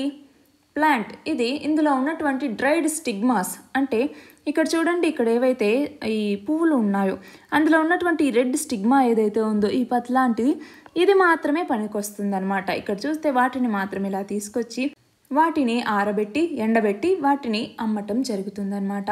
సాఫ్రాన్ని మనం చూస్తే కాశ్మీర్లో central Asian immigrants 1st century BCEలో ఇంట్రడ్యూస్ చేయటం జరిగింది. అయితే మనం చూస్తే ఇది చాలా ప్రెషియస్ మరియు కాస్ట్లీ ప్రోడక్ట్ కూడా. ఏన్షియంట్ సాంస్క్రిట్ లిటరేచర్లో సాఫ్రాన్ని బహుకం అనేటటువంటి పేరుతో పిలుస్తూ ఉండేవారు. అయితే జమ్మూ కాశ్మీర్లో ఉన్నటువంటి కరేవా ల్యాండ్స్ ఏవైతే ఉన్నాయో ఈ కరేవా ల్యాండ్స్లో ఎక్కువగా ఈ సాఫ్రాన్ అనేటటువంటిది పండుతుంది. అయితే దీనివల్ల కొన్ని హెల్త్ ఇంపాక్ట్స్ అనేవి ఉన్నాయి.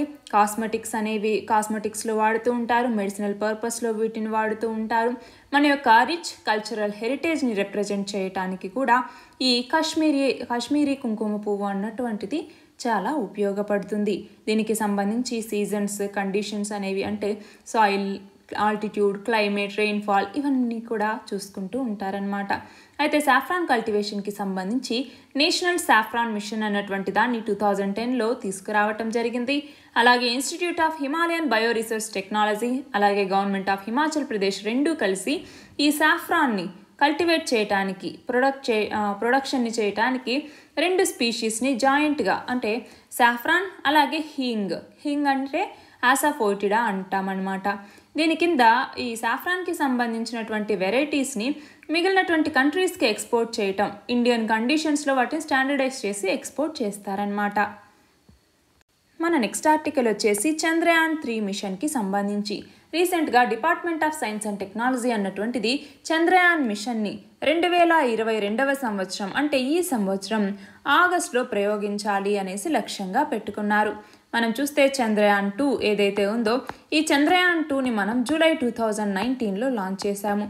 అయితే దీని కింద ల్యాండర్ని లూనార్ సౌత్ పోల్లో ల్యాండ్ చేయాలి అన్నట్టుగా లక్ష్యంగా పెట్టుకున్నాం. అయితే విక్రమ్ ల్యాండర్ అన్నటువంటిది ఫెయిల్ అవ్వటంతో రోవర్ కూడా బయటికి రాలేదు. అయితే లూనార్ పోలార్ ఎక్స్ప్లోరేషన్ మిషన్ అన్నటువంటిది ఇప్పుడు అవసరమైంది. 2024లో జపాన్ అన్నటువంటిది దీన్ని తీసుకురాబోతోంది. అయితే మనం చూస్తే ఇలా ఆర్బిటార్ అన్నటువంటిది ఒక ల్యాండింగ్ మాడ్యూల్ ఏవైతే ఉన్నాయో అవి ఇప్పుడు మనకి పనిచేస్తూ ఉన్నాయి. అయితే ఆర్బిటార్ని ఇప్పటి వరకు కూడా సైంటిఫిక్ ఇన్స్ట్రుమెంట్స్ అంటే చంద్రయాన్ 2లో లాగా సైంటిఫిక్ ఇన్స్ట్రుమెంట్స్తో మనం లోడ్ చేయలేదు. కాబట్టి చంద్రయాన్ 3 అన్నటువంటి మిషన్ ద్వారా మళ్ళీ మనము ల్యాండర్ని రోవర్ని పంపించబోతున్నాము. అలా GSLV MK3 అన్నటువంటి జియోసింక్రోనస్ శాటిలైట్ లాంచ్ వెహికల్ ఏదైతే ఉందో మార్క్ 3 అంటాము, దీనిని ఇస్రో డెవలప్ చేసింది. దీని ద్వారా శాటిలైట్స్ని జియోస్టేషనరీ ఆర్బిట్లోకి పంపించడానికి ఇది ఉపయోగపడుతుంది. ఇది ఒక 3 స్టేజ్ వెహికల్. ఏంటి? GSLV Mark 3 లేదా MK3 అంటాము. దీని ద్వారా ఇది 640 టన్నుల బరువు ఉన్నటువంటిది 8000 కేజీల పేలోడ్ని లో అర్త్ ఆర్బిట్లోకి 4000 కేజీల పేలోడ్ని జియోసింక్రోనస్ ట్రాన్స్ఫర్ ఆర్బిట్లోకి ఇది తీసుకెళ్లగలదు.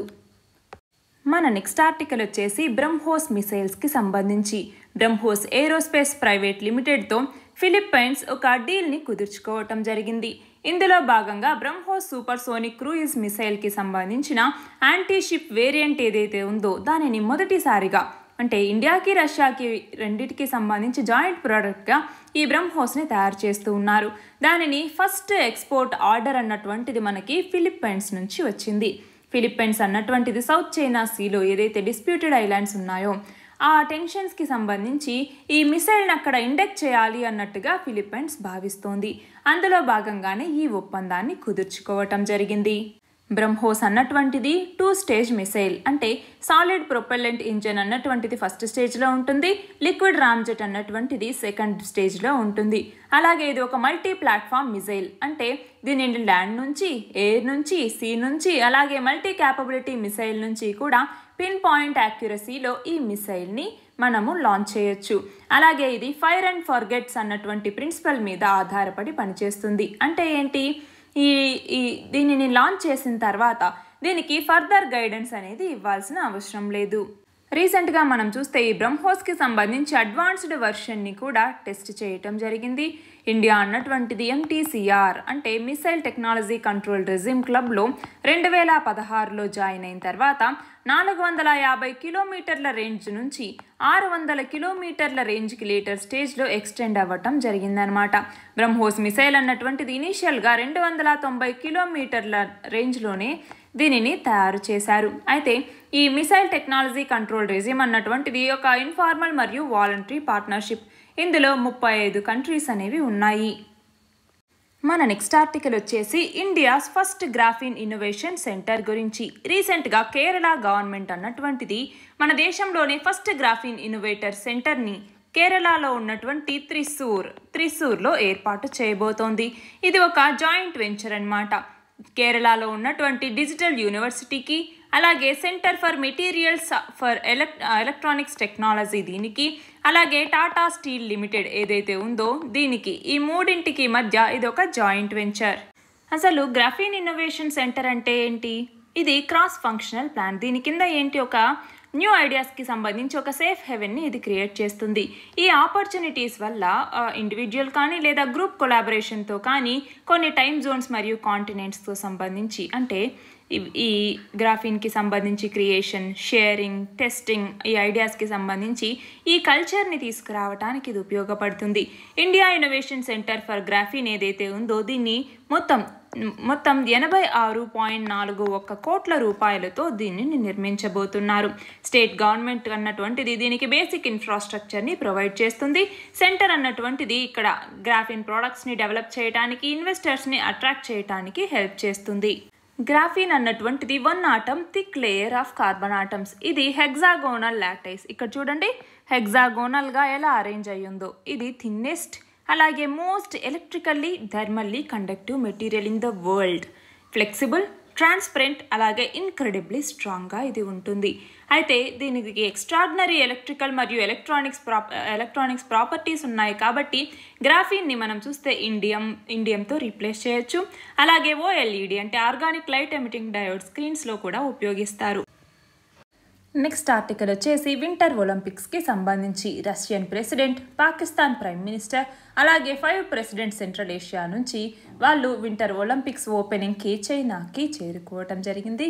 అక్కడ ఈ వింటర్ ఒలింపిక్స్ ప్రారంభోత్సవంలో పాల్గొన్నారు.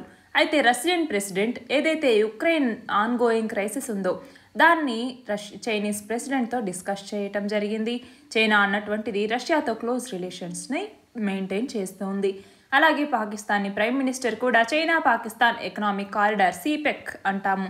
ఈ CPEC ప్లాన్కి సంబంధించి ఇన్వెస్ట్మెంట్స్ అనేవి ఎలా ఉన్నాయి అన్నట్టుగా వాటికి సంబంధించి డిస్కస్ చేయటం జరిగింది. అయితే హ్యూమన్ రైట్స్ వైలేషన్ ఏదైతే జిన్జియాంగ్ ప్రావిన్స్లో జరిగాయో దానివల్ల US, UK, కెనడా, ఆస్ట్రేలియా ఇవన్నీ కూడా ఈ గేమ్స్కి సంబంధించి డిప్లొమాటిక్ బాయ్కాట్ని అనౌన్స్ చేశాయి.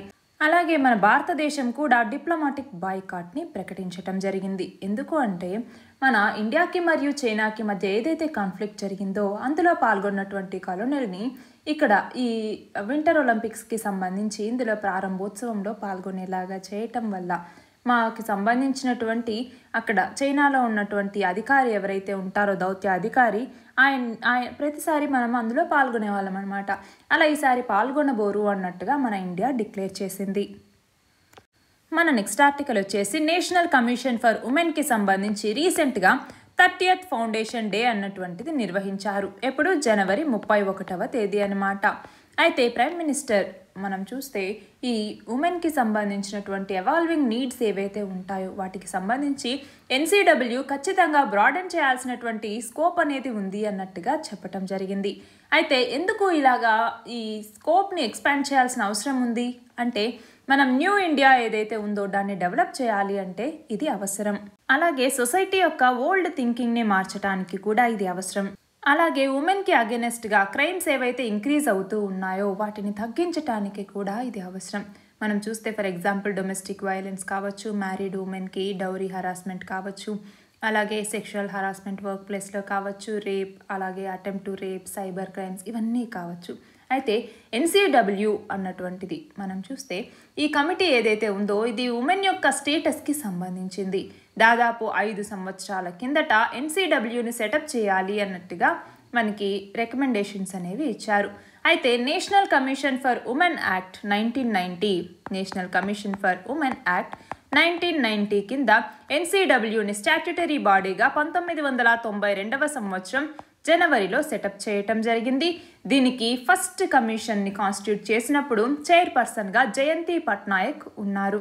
అయితే ఈ కమిషన్లో ఒక చైర్పర్సన్, ఒక మెంబర్ సెక్రటరీ, అలాగే 5 అదర్ మెంబర్స్ ఉంటారనమాట. అయితే దీనికి సంబంధించి దీని యొక్క ఫంక్షన్స్ ఏంటి, ఏం ఫంక్షన్స్ చేస్తుంది ఎన్సీడబ్ల్యూ అన్నటువంటిది చూస్తే, ఒకటి కాన్స్టిట్యూషనల్ మరియు లీగల్ సేఫ్ గార్డ్స్ ఏవైతే ఉమెన్కి సంబంధించి ఉంటాయో వాటిని రివ్యూ చేస్తుంది. రెండవది రెమీడియల్ లెజిస్లేటివ్ మెజర్స్ని రికమెండ్ చేస్తుంది.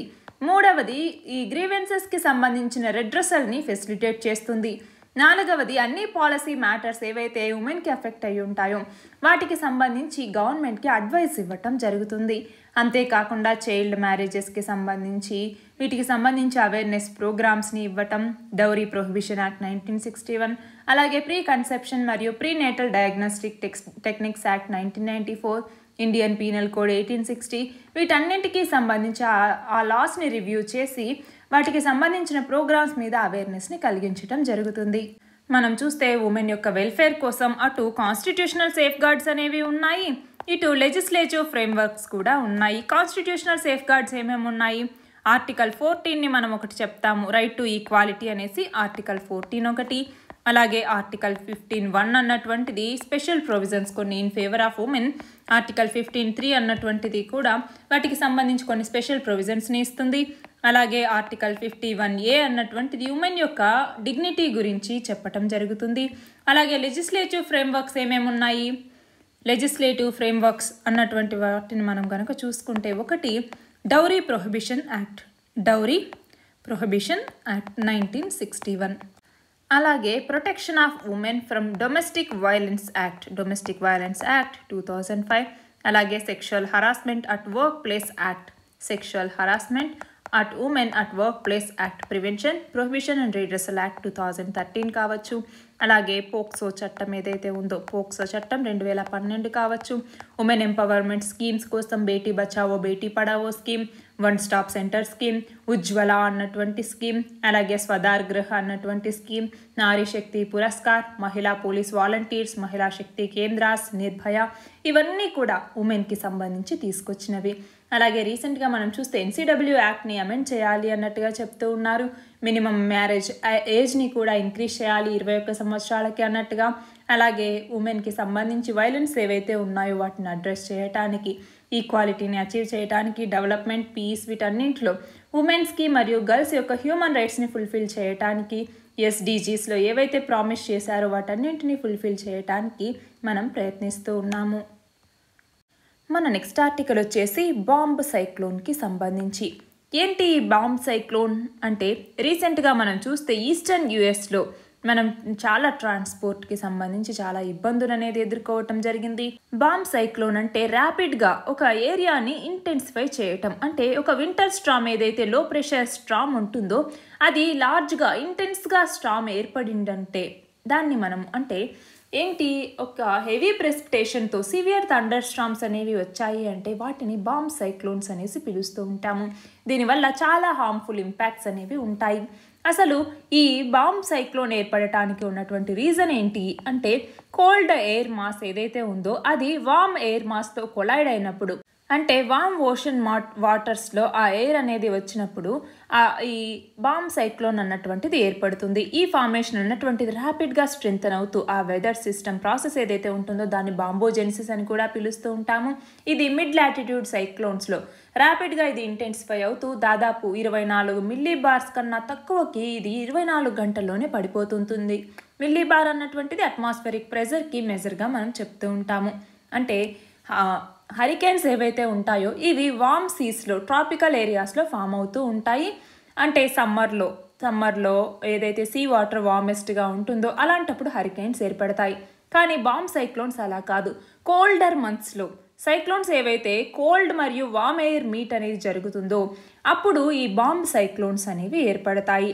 అంటే హరికేన్స్ ఏమో ట్రాపికల్ వాటర్స్లో, బాంబ్ సైక్లోన్స్ ఏమో north western Atlantic, north western Pacific, కొన్నిసార్లు మెడిటరేనియన్ సీ ఇలాంటి వాటిలో ఫామ్ అవుతాయి.